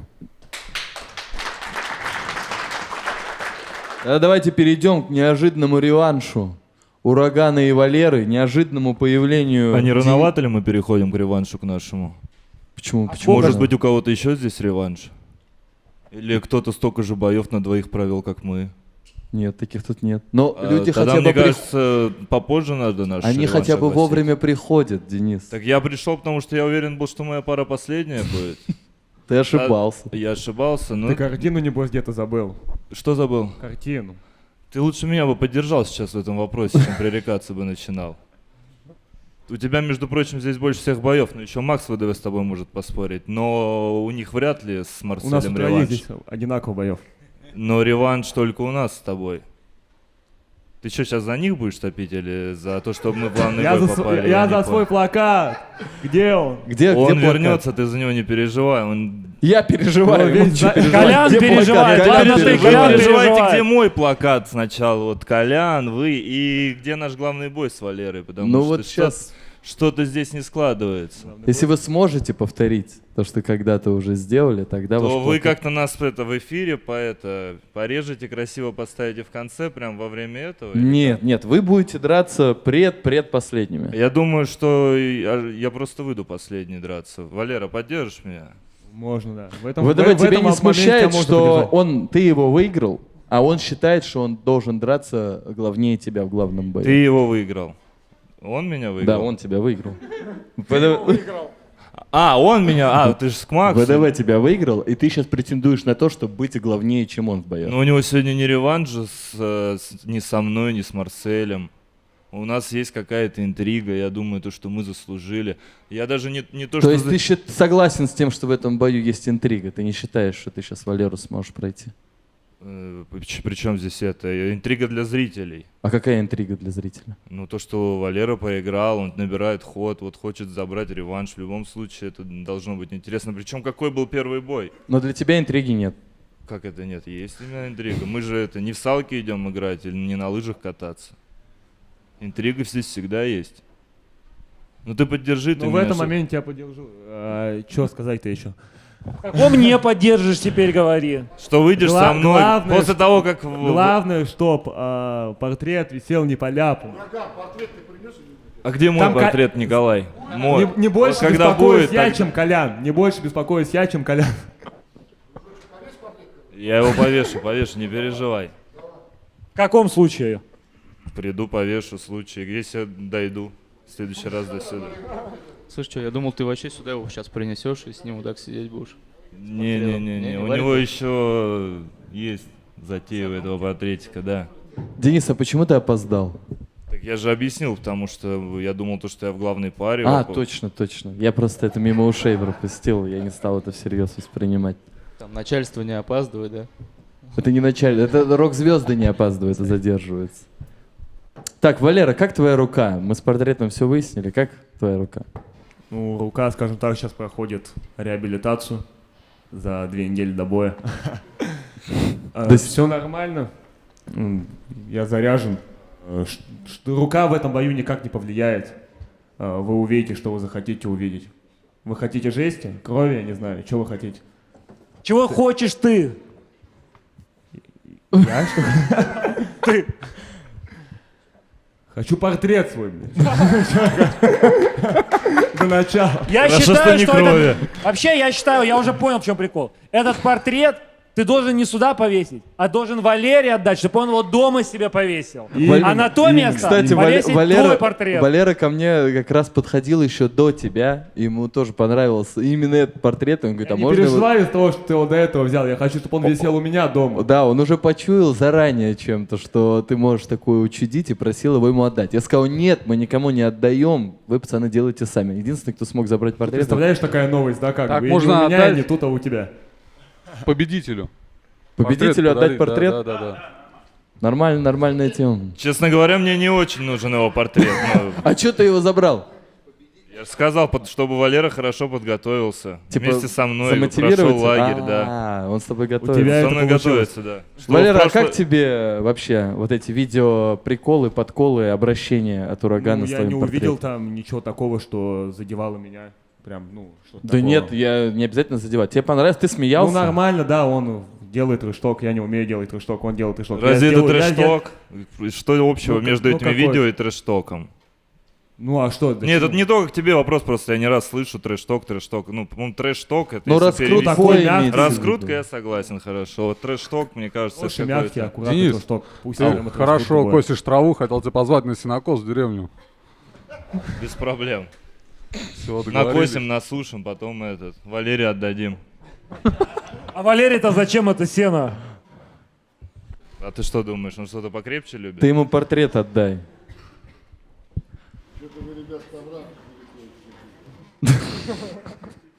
Рамки плаката или портрета? А то я чуть косил, немножечко покоцал Валерку. Все мы помним Погодин Валера. Считаешь ли ты, что если бы не проблема с рукой Валеры, то он бы вышел победителем в этом Я бою? так считаю. Так, ну я не могу так предсказать, это половина первого раунда была, и там 5 раундов целых могло еще... Прошло там почти 2 раунда было. Нет, когда у него произошел перелом. У него произошел перелом, он вошел в раш, начал кидаться, да, он забрал раунд, и в принципе Валера не проиграл ни одного первого раунда за всю свою карьеру. И Тебе тоже его менеджер это сказал? Просто я всегда, когда звоню, говорит, Валера не проиграл ни одного первого раунда. Он мне всегда это говорит. И ты сейчас повторил его слова. Ну, у нас просто у обоих менеджера зовут Денис, понимаешь? Так хорошего человека вряд ли Но у назовут, Валеры вообще, в принципе, в жизни круговорот Денисов. Типа, Ну да. у тебя менеджер Денис, у него Денис. Я не удивлюсь, что если он не хотел со мной драться, а за нас менеджеры просто договорились, стравили просто опять. И Ты, вот так Денис, вышло. По сути, так все и было. То есть ты не хотел, Ну, а именно тебя я прям не выбирал. не выбирал. Что-то ждет нас тяжелый разговор. Что-то Денисы здесь придумали. Придумали, да, какую-то. Ну так в итоге ты Но это воздержишься. Денис точно такой хитрец. Вот этот? Да. Да, это точно. Валера, ты говоришь, что ты не выбирал Дениса, но мы знаем, что ты выбирал Погодина и хотел с ним драться именно с ним сейчас уже по возвращении. Но он будет драться с Адосом, и я знаю, что ты расстроился, когда этот стердаун. Ты считаешь, что Адос недостоин с ним драться? Я это не говорил, и я не хотел драться именно на этом турнире. Был разговор с организацией, то, что они хотели провести, скажем так, может, незамедлительный реванш, я не знаю. Мне должна быть просто время на восстановление. Я готов был с ним выскочить на следующем турнире, уже полностью с залечившимся пальцем, и хорошо потренироваться, да, как бы. И просто, вот когда был сейчас, какой, 14-й турнир, да? Сейчас будет 15-й. Просто, да, мне до этого звонит Даня и говорит, типа, я с ним, что-то разговаривал, уже не помню о чем, да? И просто мне он говорит, типа, по поводу Погодина, что там, когда реванш, не реванш. Я сказал, что я готов через 4 месяца. А я сказал, что посмотрим, что к этому моменту будет в дивизионе.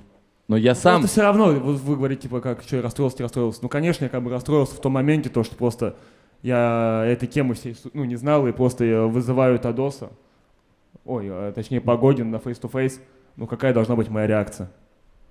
Ты после этого сказал мне, что Денис Погодин для тебя первостепенная задача и принципиальный соперник. Мне не важен так титул, как реванш с ним. Тебе не важен... Личного у меня с ним ничего нету. Просто я хочу доказать, как бы, как многие говорили, да, что он меня уронит, побьет, я буду до него легкой прогулкой. Это я говорю не его слова, это я говорю слова аудитории и зрителей. И я просто хотел доказать обратное, что обычный пацан, да, какой, тоже немало лет тренируется, у него нету особо никаких высоких регалий, да, как вот у парней с главного боя вечера. Нашего, что ли? Мы же с тобой в конце выходим, Валер. Если ты выйдешь раньше, я просто выйду с твоим плакатом и с ним подерусь. Просто выйдешь один, если ты выйдешь раньше. Так, о чем я остановился? О том, что ты не хотел не драться на этом вестись у турнире. него на поводу. Он ничего не сможет, Вот, Валера. и просто мне было обидно, и просто пересмотря бой, я понял, что все в этом моменте зарешил палец. Не было такого удара, не было, во-первых, такого, что я устал. Не было удара в печень, что меня там, не знаю, скрутило. Просто это уже отнималась рука, я просто понял, что я как бы уже не могу продолжать бой. У меня мог бить, я мог падать, мог вставать. Секунданты еще вытянули полотенце. Не знаю, как было, так было. Если реванша не будет, значит, я думаю, просто никому уже ничего не доказать, и просто у нас расходятся дороги, он идет своей дорогой, я своей. А может, в будущем когда-то и встретимся. Так. За секундантов пошел базар, что он мог драться и драться. Влад, расскажи нам про этот момент, когда вы выкинули полотенце, как приняли это решение? Да, я был в углу на том турнире у Валеры. Так получилось то, что, понимая то, что есть перелом, сразу у менеджера Валеры спросил то, что как мы продолжаем, боксируем. Вот. Мы сошлись на мнении, то, что после первого раунда мы продолжаем, работаем, но смотрим по тому, как он будет себя чувствовать. Да? Если будем понимать, то, что это просто избиение прямым контекстом идет, то смысл и зачем это продолжать, если парню лучше восстановиться и прийти в рабочее состояние и показать более достойный поединок. Ну и, в принципе, поэтому выкинули полотенце. Получается, было избиение, на твой взгляд? Но не избиение, а было непросто. Устал, рука замедлилась. Видно было то, что больно принимать, больно бить. Еще к тому же Валера, Он не жалеет себя, он идет и бьет этой сломанной рукой. И просто было страшно на самом деле, что эта травма может повлиять на то, что его карьера может закончиться. Потому что переломы рук — это, наверное, самое опасное, что может быть для кулачного бойца. Ломая руку, мы ходим вот по этой грани, что мы будем продолжать карьеру или не будем. Поэтому и был вот этот страх, чтобы у парня будущее продолжалось, он молод, заряжен, и я думаю, что у него огромное будущее впереди. Ты сказал, что ты, напомнил, что ты секундировал тогда его бой, а сейчас ты будешь сам драться. Кто будет теперь секундировать Валеру? Я думаю, Андрей Владимирович, потому что, это начальник, который у нас сейчас в зале курирует, смотрит за тем, как пацаны растут, совершенствуются, указывает на какие-то ошибки. Вот. А понятное дело, то, что в момент турнира у меня будет другая забота. Вот он, человек сидит, с которым мы покажем яркое, красивое выступление. И все мои мысли будут только о том, чтобы влюбить вас в наш поединок и влюбить вас вновь в единоборство, в кулачные поединки. Я думаю, то, что Андрей Владимирович сможет, они, в принципе, уже общались с Валерой, уже знают общий язык, да, уже есть контакт, и сейчас мы будем его укреплять до поединка, для того, чтобы он слышал этот голос, для того, чтобы он морально мог собраться. Ну и к тому же опыт Андрея Владимировича вообще в тренерской деятельности, в подходе, в психологии колоссальный, поэтому я думаю, что он будет хорошим дополнением в углу Валеры для того, чтобы вот в поединке он все слышал, все понимал и знал, что делать против Урагана. Вот хочется сразу спросить, потому что перед первым поединком Дениса и Валеры у него не было такого наставника, как Андрей Владимирович. Сейчас с его появлением, чем этот бой на твой и на взгляд Валеры будет отличаться от первого? Поподробнее про план расскажи. Само собой. Нет, я не про план, а в принципе. Самое главное, и вот самой первой задачей было, когда Валера приехал к нам в зал, научить его слышать, научить его себя контролировать и быть 100% сосредоточенным во время поединка. Потому что как только ты теряешь этот вот настрой боя, да, тебя можно поймать неожиданным ударом, потому что ты можешь его просто проспать. Именно поэтому наша задача была с Валерой научиться слышать друг друга, научиться его контролировать свои действия, пропуская жесткие удары, не впадать вот это вот в ярость и лететь и пытаться ударить. Чтобы все оставалось под контролем, он делал свою работу. И на самом деле те навыки, которые мы сейчас в зале отрабатываем, они абсолютно правильные, они будут помогать ему в поединках. И все те наработки, которые мы делаем, они 100% будут приносить результат. Потому что это всегда приносит результат, когда ты это делаешь отточено, наработано, и чтобы это работало 100%. Спасибо. Но, Валера, удивишь ты Дениса перед поединком с другим Денисом в этом бою? Ну, бой покажет. Это коронная фраза. Отлично. Есть вопросы по этой паре? Вот, у Дениса. Валер, алло. Просто не хочу раскрывать. Не, правильно. Ну, ты так всегда вот не говори. Ты расслабься, план не нужен. Во-первых, тебе надо было раньше определиться 70 или 77, потому что не мы выбирали тебя, не мы выбирали, а нам сказали, что возможно ты будешь драться 70 килограмм. Туда поговори с Войсом. Это первое. Второй момент, нам сказали, что это история, она интересна, больше, чем Погодин будет драться в 70 килограмм. Она интересная. Только не надо тогда говорить, что я не знаю, как так получилось, что я дерусь с Денисом. Ой, как так получилось? В смысле, это я сейчас говорю, что я не знаю, что Ну, конечно, ты только что сказал, хитрец, менеджер договорились и так далее. Я сказал, что я не выбирал его. Дабы у вас сомнений не было, вас свел матчмейкер. Не мы, не вы, вас свел матчмейкер, вот и все. И вопрос к Валере. Что нового ты можешь преподнести сегодня, и чего ты не принес в тот поединок, когда у вас был с Денисом? Потому что я помню такую фразу, что я не тренировался. Да это я, в принципе, только что спросил, тут даже и Влад рассказал. Нет, я не хочу никак, как может видеть Денис, но он об этом сам знает. Не, тогда у меня твоего портрета не было. Да а вот сейчас у меня что тогда были агенты в твоем лагере, что сейчас? Не повсюду, да. Так что тебя еще проведут по лучшим клубам «Орла» в ближайшие 2 недели. Обязательно после победы туда заеду. Нет, еще 2 недели. С удовольствием. Кальян, стриптиз, все дела. Вопрос к Владиславу. Там у тебя ошибочка, кстати. Вот Орловский бриллиант. Если что. Ну это ладно. Главный вопрос. Помогал ли ты моему сопернику подготовиться к бою? Мне нравится. Боец из Дагестана Да, говорит о вас и ошибочно. еще один сразу же. Будешь ли ты в его углу? Это я тоже спрашивал, вы что делаете? Да. Не спрашивал он про Шишу говорит.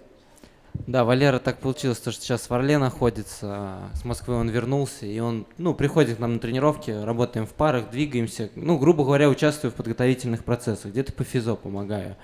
По физухе видно, да. По физухе видно? Вот.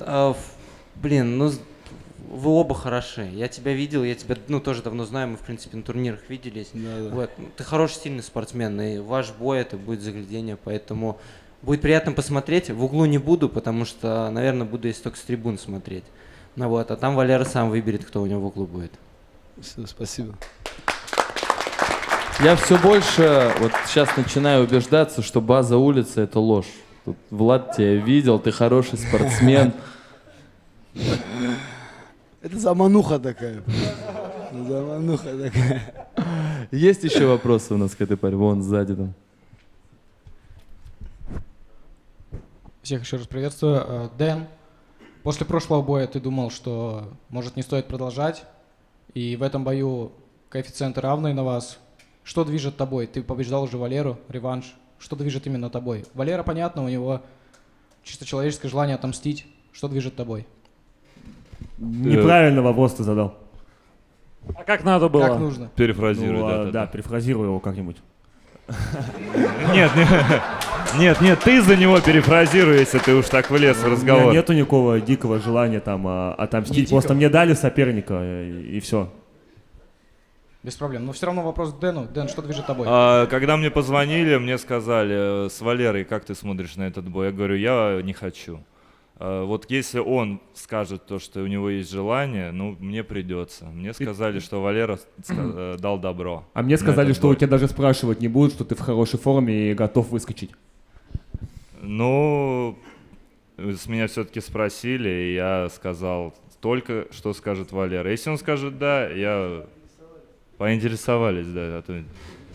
Короче, их заставили просто. Нет, меня никто не заставлял. Я ждал, если мне сказали... Я не хотел драться с Валерой, но если он изъявил это желание, то а что мне делать? Нет, я с тобой не буду драться, убегать. Раз так, то значит будем драться. Спасибо.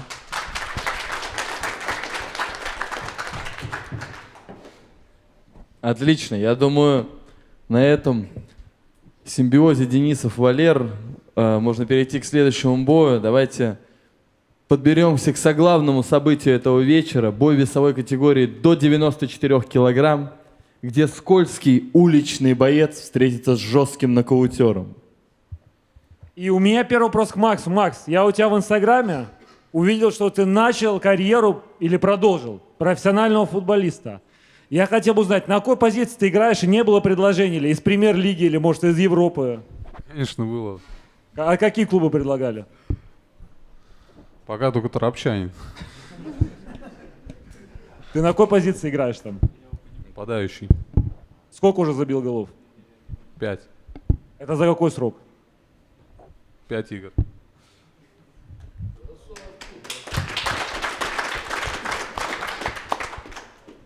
Макс, ты вернулся в свою весовую категорию. Изменилась ли как-то твоя диета в связи с этим, знаменитая? Или, может, ты просто решил уменьшить количество тренировок?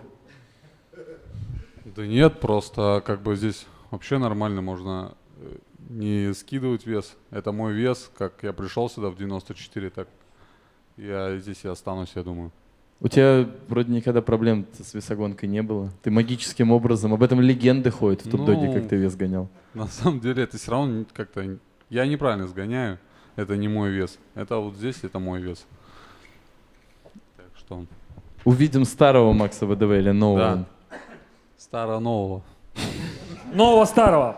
Марсель, смотрел ли ты бои Макса? И как ты считаешь, за счет чего ему удавалось побеждать и быть чемпионом? Всех приветствую. Бои Макса смотрел, да. Вообще топ-дог с первого турнира смотрел. Вот. Можно даже предысторию, кстати сказать. Мы с Максом могли встретиться на 4-м турнире еще. предлагали бой, но на тот момент у меня не было денег приехать в Москву, вот так вот получилось.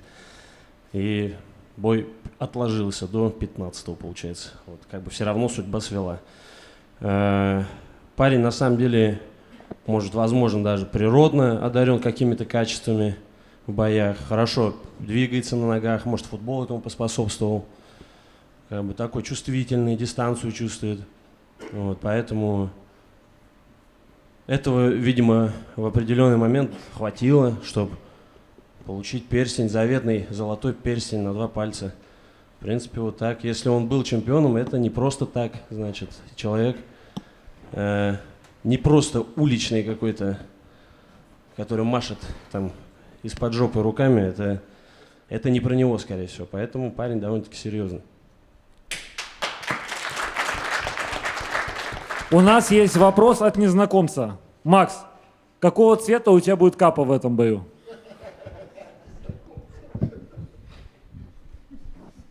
Даже не знаю, что ответить-то. Какого цвета не она приобрел? Не, еще нету, да.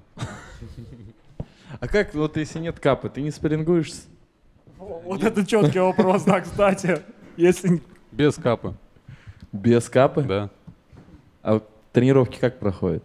Изменился ли как-то график? Ты не буду отвечать. Короче. Вопрос к тебе, Даня. Ты представлял бойцов, скользкий боец, ты сказал, да? Да. И нокаутер. Кто Скользкий уличный боец. Да, кто из них скользкий, а кто нокаутер? Как по мне, так Марсель очень серьезный нокаутер. Ну, так он это доказал. Так ты кто не из них- ошибся. так Ты кто из правильно них понял. скользкий, кто? Так и Макс тоже нокаутер. Будь здоров. Но ты смотрел его бои? Ну Конечно, смотри, смотрел. тут нокаутер с перстнем за лучший нокаут. У него в 3 боях в победоносных 2 нокаута. У Макса рекорд 6-2, и из 6 боев у него 2 нокаута. Поэтому нокаутер... Получается 3 нокаута. Просто один скучный был. А, точно. Он сказал, из 3 победных боев 2 нокаута. 3 нокаута. Три Ну, нокаута. в первом там досрочничек. Так ты не ответил, кто из них нокаутер, кто скользкий. Нокаутер здесь Марсель, Да, всё. а скользкий здесь ВДВ. Скользкий нокаутер — это Макс. Все, спасибо. Да в нашем весе все нокаутеры, мне кажется. Вес такой, что удары будь здоров, так что нокауты от каждого можно ожидать. Макс, тебя никак не обижает, не оскорбляет формулировка «скользкий»? Да нет, называй как хочешь. Чё? Ты с ней согласен? Скользкий? Ну, не знаю. Скользкий. Я думаю, с ней больше всех согласен, потому что ее демонстрировал мне Денис Ураган.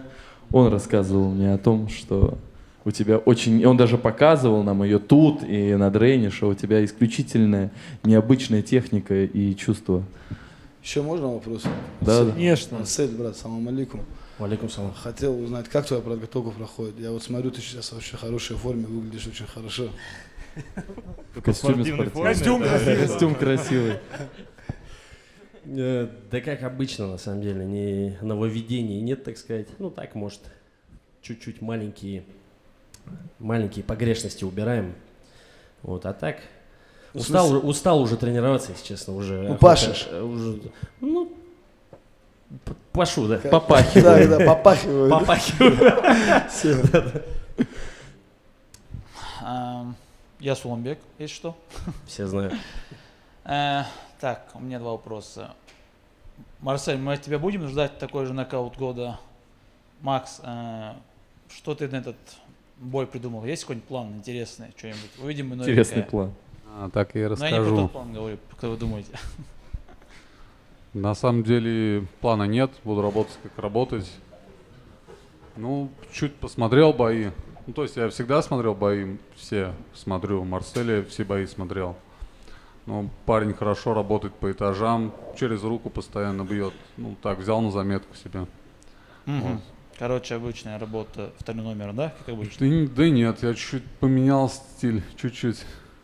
Ну, мы, короче, от тебя увидим в новом весе. Ну, не в новом весе, а старый, хороший прессинг, да? Ну да. На самом деле форма, Так, думаю, брат, получше будет. мы можем рассчитывать на нокаут года? Еще один. Не могу заранее говорить, поэтому... Но ты в любом случае будешь, короче, искать момент. Буду стараться, да. Буду стараться искать какие-нибудь щели небольшие, куда, возможно, может быть, пройдет какой-нибудь удар. Может быть, случайный нокаут будет. Ну, естественно, лаки панч. Случайных нокаутов не бывает. Ну, не знаю, в комментариях там виднее. Мне Как не бывает, у Марселя 2 случайных. Вопрос к Марселю. Марсель. У меня тоже последний случайный. Как бы кто-то говорит, что я фартовый еще. Мы уже на самом деле пересмотрели это и признаем, что это фарта там было мало. Лаки пара у нас получается. Да, у вас как раз таки... Да. Посмотрим, чей фарт сильнее в этом бою. Ну да. Все, А ребят, где мой спасибо еще друг? за Фарт с ответы. перевода с английского. Друг астероид, где мой? Он будет работать тренером по физподготовке в нашем зале в ближайшее время. Хорошо. Кстати, я уверен, что он с этим замечательно справится. И вообще в зале Топ-Дог очень много хороших тренеров, и в том числе из бойцов Топ-Дога. Поэтому обязательно, кто живет в Москве, должны хотя бы попробовать прийти сюда на тренировку. Вопрос. А для меня вакансия не найдется в зале. Вакансия? Да приезжай, думаю, найдется. Устал летать просто. 2 часа туда, 2 обратно. Вопрос к Марселю. Че Вован из Ростова написал после вот второго твоего поединка? Кстати, комментариев не видел, наверное, ничего. А в личку? Нет, в личку тоже нет. А ты ему не написал, типа, видел, блядь? Не, он мне до этого сказал, что я вот твой бой буду смотреть. И там, ну и... А ты посмотрел? Да нет, я не стал Черт. писать. Ну черт, чистый черт. Только, ну, какой нормальный человек будет вот грязь лить, просто не зная человека при этом, не зная там через что прошел, как там, где выступал и всяк... Ну, черт. Марсель.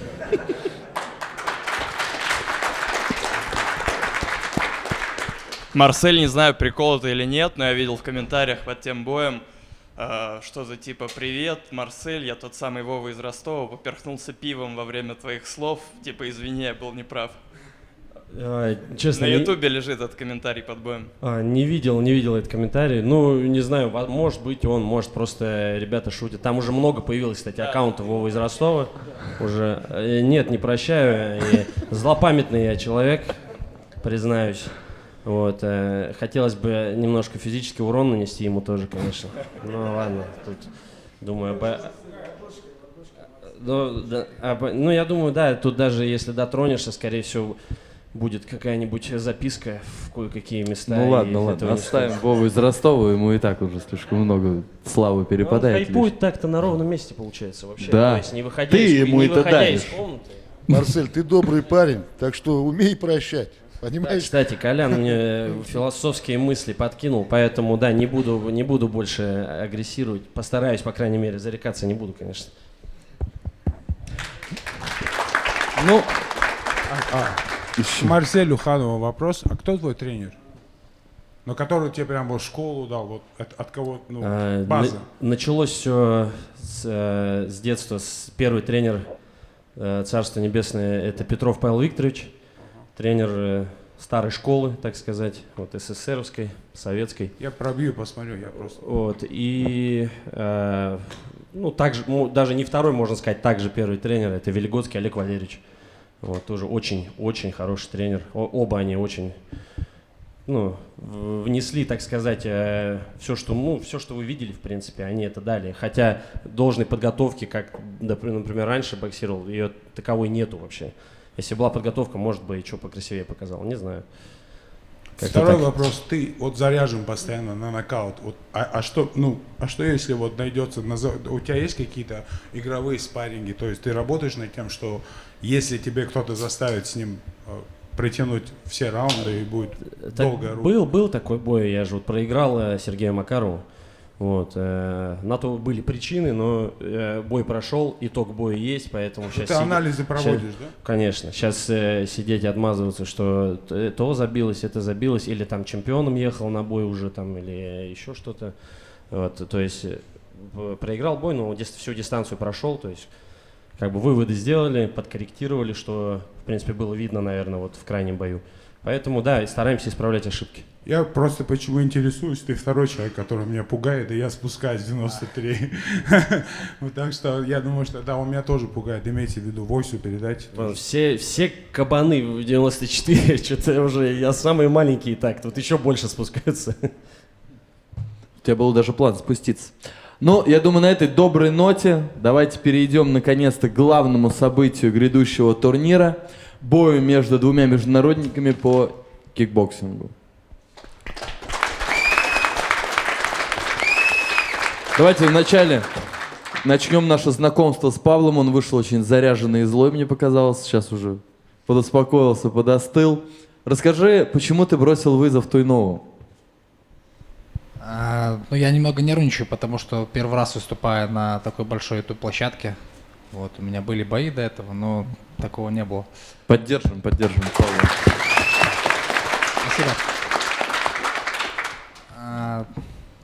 У нас как-то у Влада планировался бой по кикбоксингу, надеюсь, ты помнишь. Что-то у нас не срослось, там с организаторами не получилось договориться. Вот, и я всегда хотел как-то побоксировать с этим человеком, потому что я вижу в нем интеллектуального бойца, не просто драчуна, и поэтому мне будет интересно разделить с ним ринг, посмотреть, какой он не только как зверь, но и как технарь, боксер. Считаешь ли ты, что он настолько выдающийся кикбоксер, что достоин называться бриллиантом? Я думаю, это всего лишь никнейм, это не важно. Ты что улыбаешься? Ты говорил, есть один человек, на кого я злой, вот он сидит, и ты ему улыбаешься. Ну, я люблю противостояние. Когда есть возможность борьбы, когда есть человек, который тебя мотивирует расти, развиваться, совершенствоваться, ну, хочется ковать свои орудия, делать их сильнее.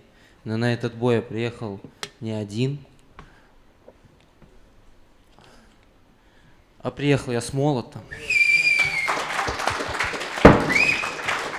Вот. Правая пушечка заряжена. И, Паш, спасибо тебе. Братан, конечно, без проблем. Помнишь, как в фильме? Я хотел поднять, все испортил, ладно. Оценил хват, насколько его взвел.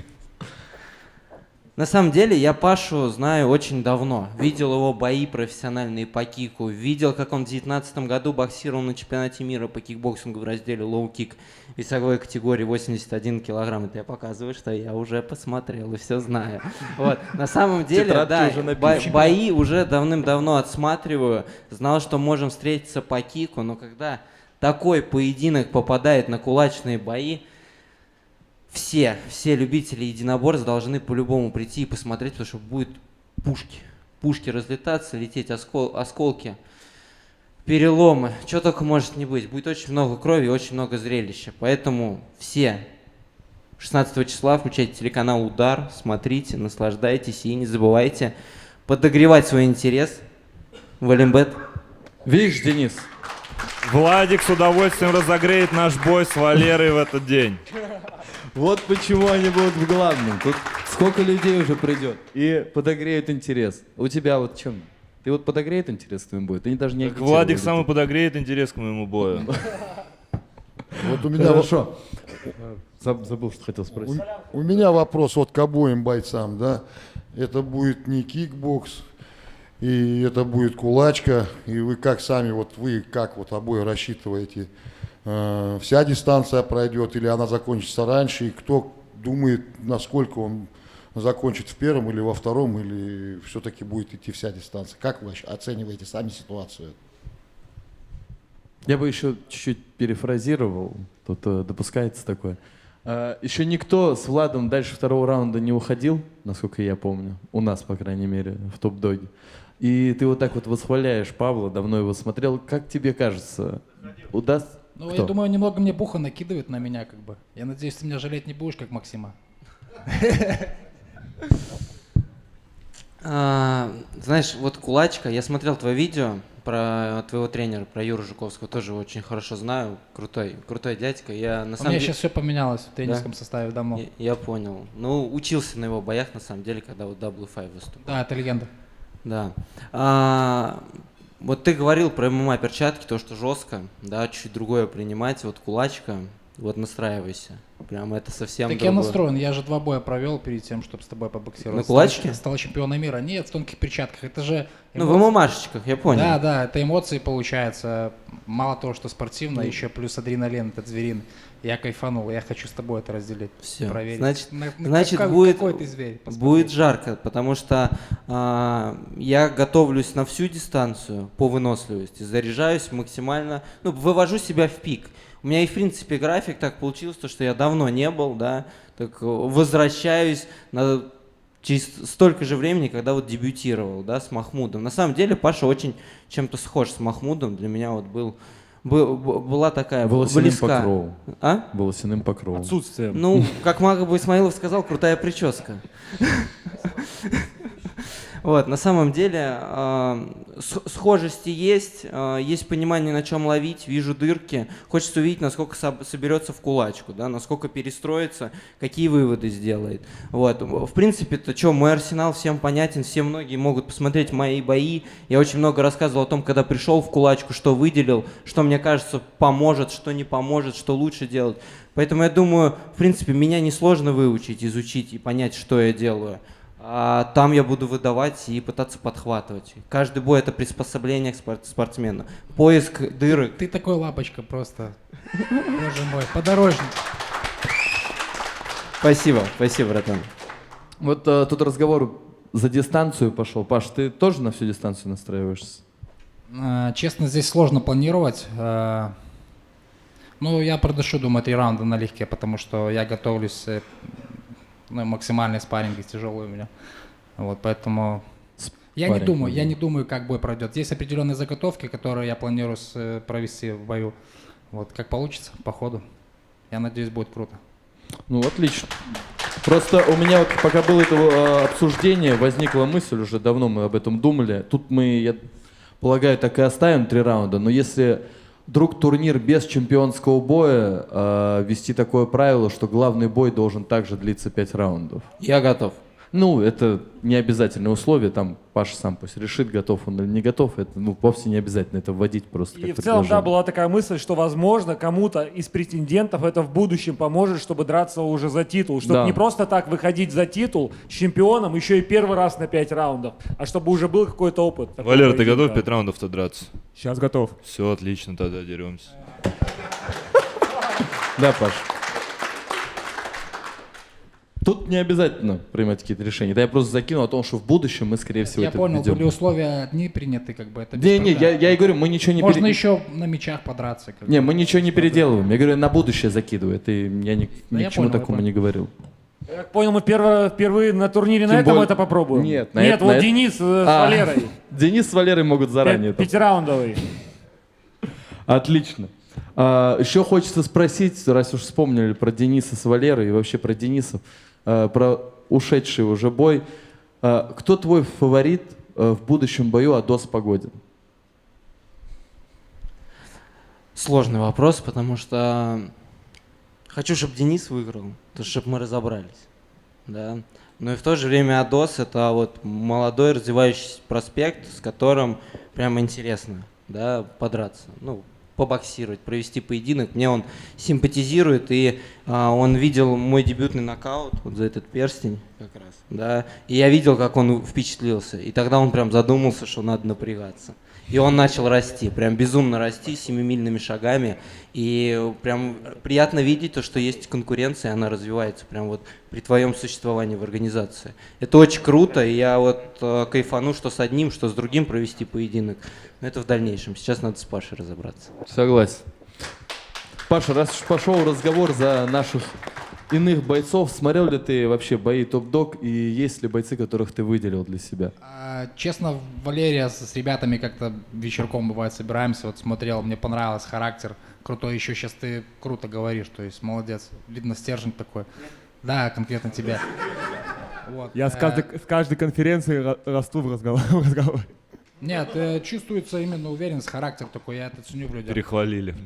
Вот, а так, честно сказать, ну, маловато боев, смотрю на кулачки вообще, то есть, ну, За Владом, конечно же, не безусловно. Я смотрел все его бои, пересмотрел на кулачке. У меня тоже вопрос появился, да, ты заходишь прям сразу, ну, грубо говоря, вот мы с тобой будем боксировать, Да. это хороший знаковый бой, собираешь ли ты оставаться в организации, собираешь ли ты создавать эту конкуренцию дальше в 77 килограмм? Загадывать не буду, у меня пока ты в приоритете, я только думаю об этом бое, больше ни о чем другом. Влад, а ты перед тем, как дебютировать на кулаках, смотрел кулачку?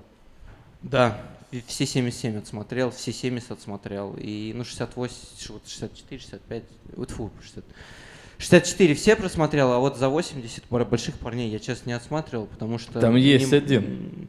Ну, есть, я знаю, вот Алый Зверь сидит. Я надеюсь, ты спустишься, на самом деле, потому что я до последнего считаю, что твой вес 77 килограмм, и там вот именно больше результатива ты себе возьмешь для карьеры, потому что там и парни тебе поближе, и поскоростнее ты станешь. Ну, короче, я тебя жду в этом весе. Влад, он не про него. А, ты про Суламбека подумал? Да, а ты до сих пор не понял? Нет, я думал, Он он не про обращение него. к самураю Он Суламбеку говорит. Мы говорим Про самураю. самурая. Владик. Ну, самурай. Что, я ему, в принципе, в обзоре все записал. По поводу боя с Кратосом я все высказал, да. Парни красавцы, я рад, что они дарят болельщикам, любителям кулачного вида спорта вот это зрелище, красоту этих поединков. Я, в принципе, изначально предсказал, можете посмотреть подкаст Кимчи, я там все предсказал, все рассказал, как будет весь поединок. Было приятно смотреть то, что мои мысли двигаются в правильном направлении, и получается предсказывать даже какие-то бои. Вот. Самураю успехов, побед, и я думаю, что после вот этой значимой победы он психологически вырастет еще сильнее, Так, станет стоп. более устойчивым. Дружок, прости, извини, пожалуйста. Мы с тобой вместе тогда сидели у Кимчи, и что-то ты совсем другое рассказывал, не Ну-ка. похожее Давай. на... Тебе же еще... Двигаемся на ногах, Тебе- бьем прямые удары, закручиваем. Ну. Нет, то, что тебе... Но то, что я само- выделил Кратоса, то, что он может давить, задавливать своего соперника, если Ты ему и самурай сможет... преимущество отдал, и потом тебе еще самурай Но я записывал отда- я видео отдал- не с недовольствием. Ну стой, ну смотри, я отдал преимущество, но я рассказал, что может сделать один для победы, и что может сделать другой для победы. Ну, И понятно, только что у самурая нужно не было собрать. вариантов А в выделил я размене Кратоса, его. потому что он в тот момент набирал обороты, круто залетал. Так, ты если будешь меня перебивать, я твою картину оттуда тоже спизжу, поэтому ты... Не надо. И вы оба пойдете по стриптизам Орла с Валерой.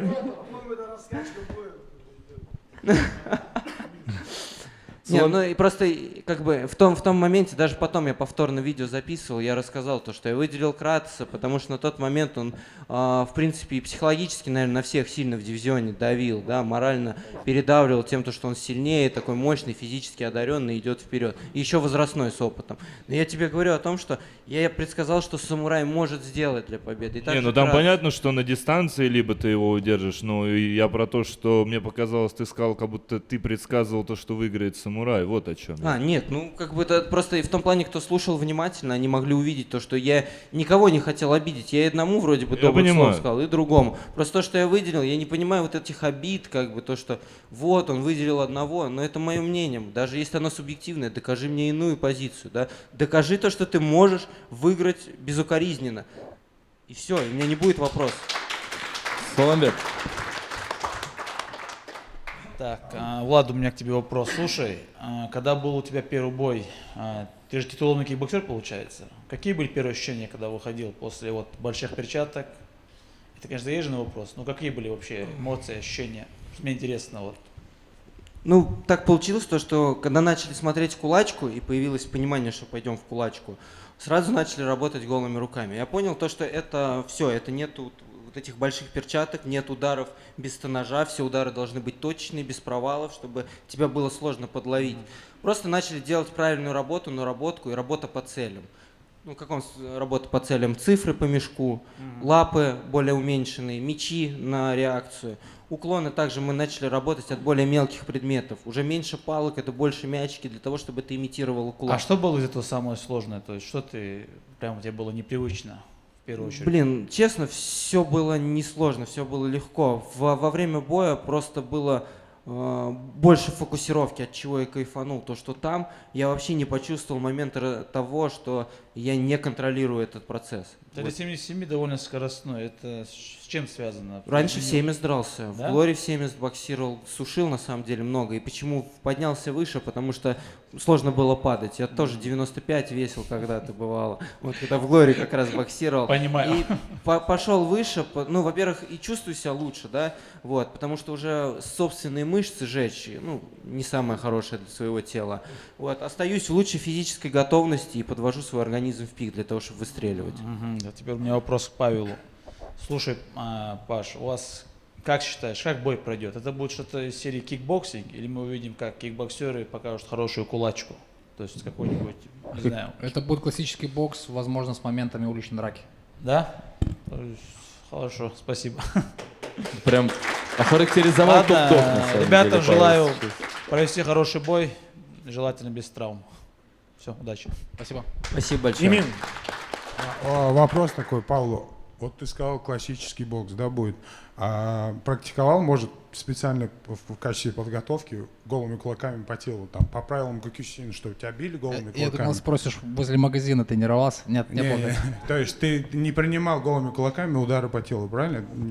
И не мыслишь такое, как подготовиться, посмотреть, каково это ощутить голым кулаком?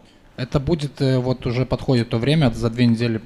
Ладно, не буду все карты раскрывать, это как бы практикуется потом во время тренировок, чтобы немножко прочувствовать. А без ринга работал, что нет канатов или нет? Пробовал? Нет, такого не было. Ну, в ринге пробуем. Я вообще Попробуй без ринга, это совсем другое. Канатов нет, ты просто... И еще один второй вопрос. В чем принципиальность? Я видел в афишах, что ты прям хочешь с ним подраться. Почему с таким, ну, он из топов, да, и нокаутер? Так В чем принципиальность? И без опыта сначала. Ты бы не хотел просто попробовать вообще понять, что это такое, голая кулачка, голые кулаки? Спасибо. Хороший вопрос, но я считаю, что у меня было последние 2 боя. Последний бой, который был у меня за пояс по кикбоксингу, но в тонких перчатках, как бы я это прочувствовал. Имин, скажи, а ты-то Возможно. сам практиковал вообще? Вот перед своим дебютом? То, о чем ты спрашивал у Первый него. бой я не практиковал, потом после Литвы я уже практиковал, да, после боя с Литвы. Я прям перестроился совсем по-другому, потому что, классический бокс это прям, у меня в голове не связывается какой-то когнитивный диссонанс. Я думаю, что такое не получится, только если драка. Я в курсе. Ну, спасибо большое, хороший совет. Я хотел вот у Паши еще спросить, когда пошел разговор за подготовку голыми кулаками по телу. Насколько я знаю, есть информация, не сказать, что я свято в нее верю, что Влад Туйнов никогда не дрался на улице. Да, абсолютно верно. Вот стычек, моментов, когда... Ну, было такое, то, что кто-то домахивался, там, да, но я всегда уходил, типа, там, давай, дружище, не сегодня, пока. Вот пока. как у тебя с этим обстоят? Ну, это признак сильного человека, серьезно. У меня были драки на улице, как бы, и где-то я отгребал, как бы, скажу честно.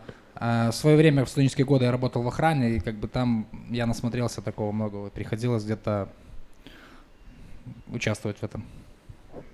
Ну, то есть понимание удара голым кулаком Имин все-таки есть, как минимум в жизни уже Да, тем более. Но это было давно, как бы. Я попробую набивочку. Хороший совет.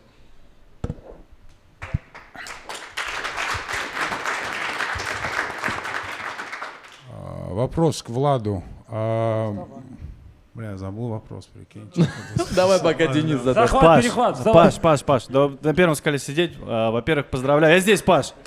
Поздравляю тебя с главным таким большим событием, потому что Владислав — это очень именитый соперник, с главным боем вечера тебя. И у меня такой комментарий, это даже, наверное, история. Когда тебя объявили, я просто не следил никогда за твоей карьерой и решил посмотреть, что это за человек. Вот, и нарвался на такую статью, что ты хотел писать картины и разводить пчел в свое время. Это правда или нет, брат? Расскажи, пожалуйста. Нет, это неправда. Это просто было у нас как-то интервью, и ради прикола там с ребятами сказали, и как бы это в пост кинули. Ну так, просто прикол был.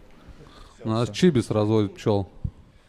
Также мне просто нравятся комментарии негативные. Вот я даже пост подписал с Владом, как бы там кто-то выбросил первый комментарий, что очередной мешок для Туйнова. Я такой, класс, не надо ничего придумывать. То есть, это прикольно, как бы. Я от этого угораю.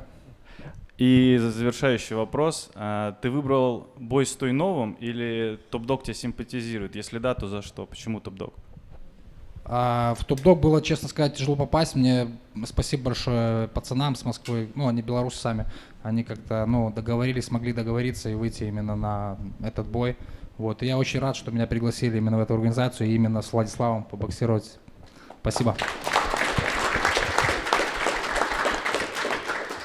На самом деле, мне вот больше всего было обидно, когда объявили наш бой, посыпались комментарии, вот, мешок. Мне было очень обидно не за то, что, ну, так люди думают, да, мне было обидно за то, что Пашу просто не получается хорошо раскрыть. Он очень достойный спортсмен для того, чтобы заходить на тяжелый поединок, на самом деле, да, но хотелось бы, чтобы его история была раскрыта. Я вот надеюсь, что канал Кулаком его историю прям мощно покажет, потому что то, сколько он трудится в зале, то, сколько он отдает себя этому спорту и кикбоксингу вообще, в принципе, и такие люди достойны, чтобы их показывали, чтобы их знали, потому что они ведают правильные мысли в общество. Ну, мы уж думаем, спасибо. Да, над этим. Что касается, вот, например, вашего поединка, который будет происходить, так я и не услышал все-таки. Одну сторону я услышал, что готов полностью к дистанции, второе вроде бы тоже готов, то есть досрочно я так и не понял, кто-то из вас вообще готовится закончить бой досрочно или нет? Коль, ты знаешь, для тебя я всегда стараюсь сделать нокаут. Вот. Но я всегда рассчитываю по выносливости на то, чтобы быть на 100% готовым. Я ищу момент, если он попадается, я стараюсь довести его до конца. Паш, ну а ты как скажешь? Я всю дистанцию 100% продышу, если придется. Вот. Но если придется, так сказать, не хочется плохо говорить про Влада, ну как бы так, что-то грязно, но хочется, конечно же, вырубить, но как получится. Ну ты знаешь, что я тебе могу сказать? Просто мы как бы хорошие друг про друга говорим, но опять же мы собираемся друг друга, по сути, ну, вырубить. Братан, Паша, это не переживай, мы с тобой спортсмены, мы друг друга уважаем, мы между собой все знаем. Давай вместе скажем, мы порвем друг друга, мы устроим грязное шоу. Будет жестко, будет мощно. Паша, это говорит о высоком твоем духе, ведь ты кинул вызов все-таки 5-кратному чемпиону мира. Ты понимаешь, то есть это высокий дух, и это говорит о твоем, ну, о твоей подготовке. Он 6-кратный. Ну, я просто, округлил. Но факт остается фактом, то есть высокий дух. И я могу сказать, что за это время ты не позволил себе ничего плохого в его сторону. Это говорит о высокой твоей подготовке.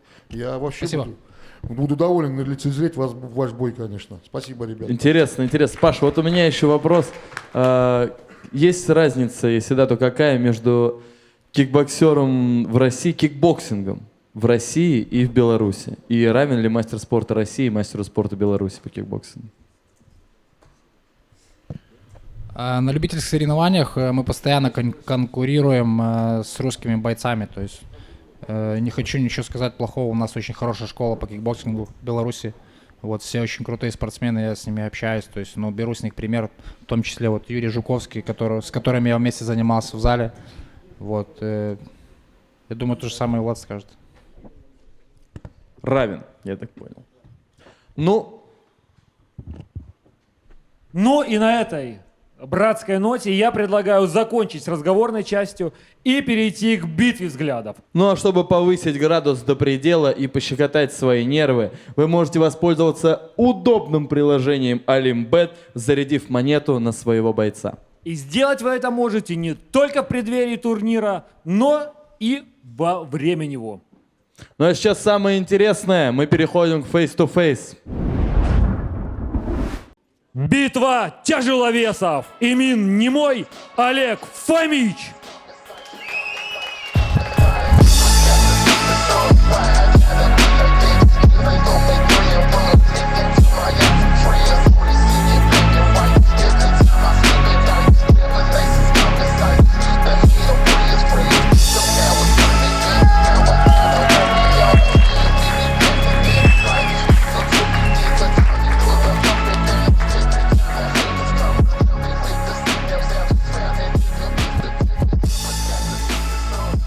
Типа.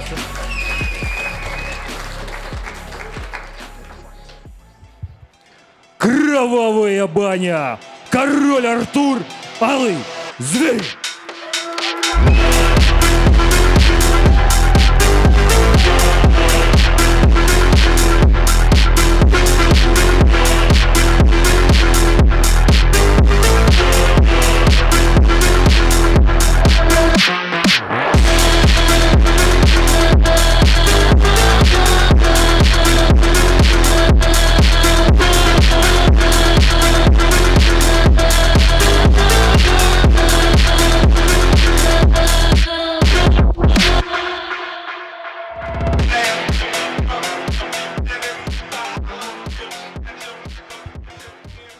Бокс против улицы. Валерий Орел, Умар Костолом.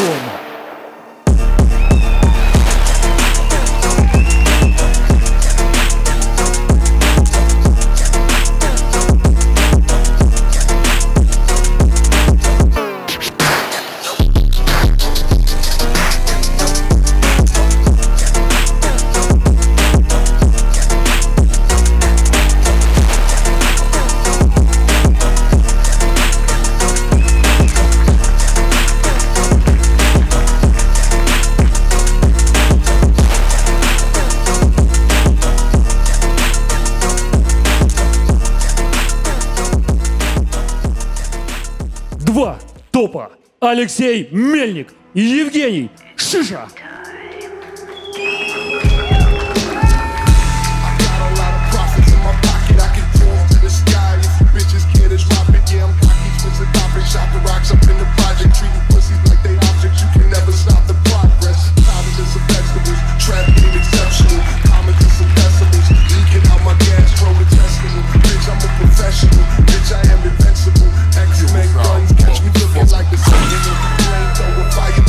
Убойный реванш.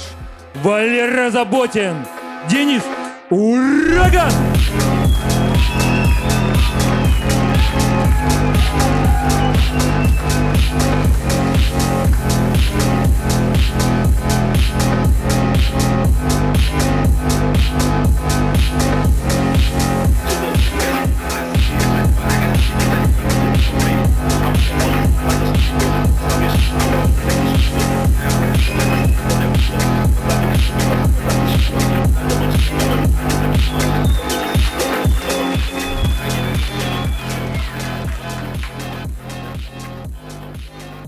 Николай.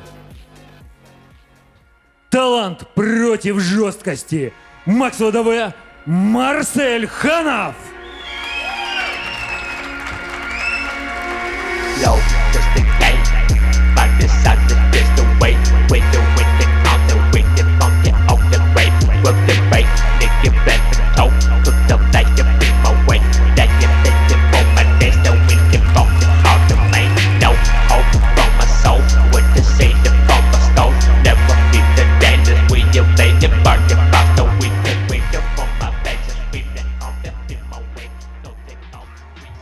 Главный бой вечера. Влад Туйнов, Павел Шелест.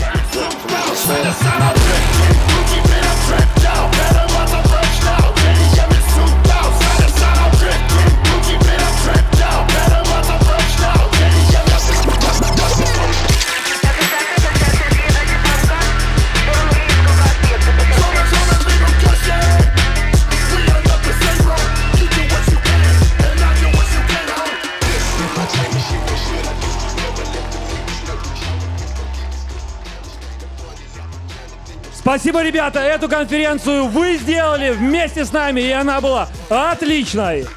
В ближайшее время в наших социальных сетях будет объявлен розыгрыш билетов на 15 и 16 турнир, так что следите новостями. Мы скоро вернемся. Это конференция Top Dog 15. Всем спасибо. Всем бокс!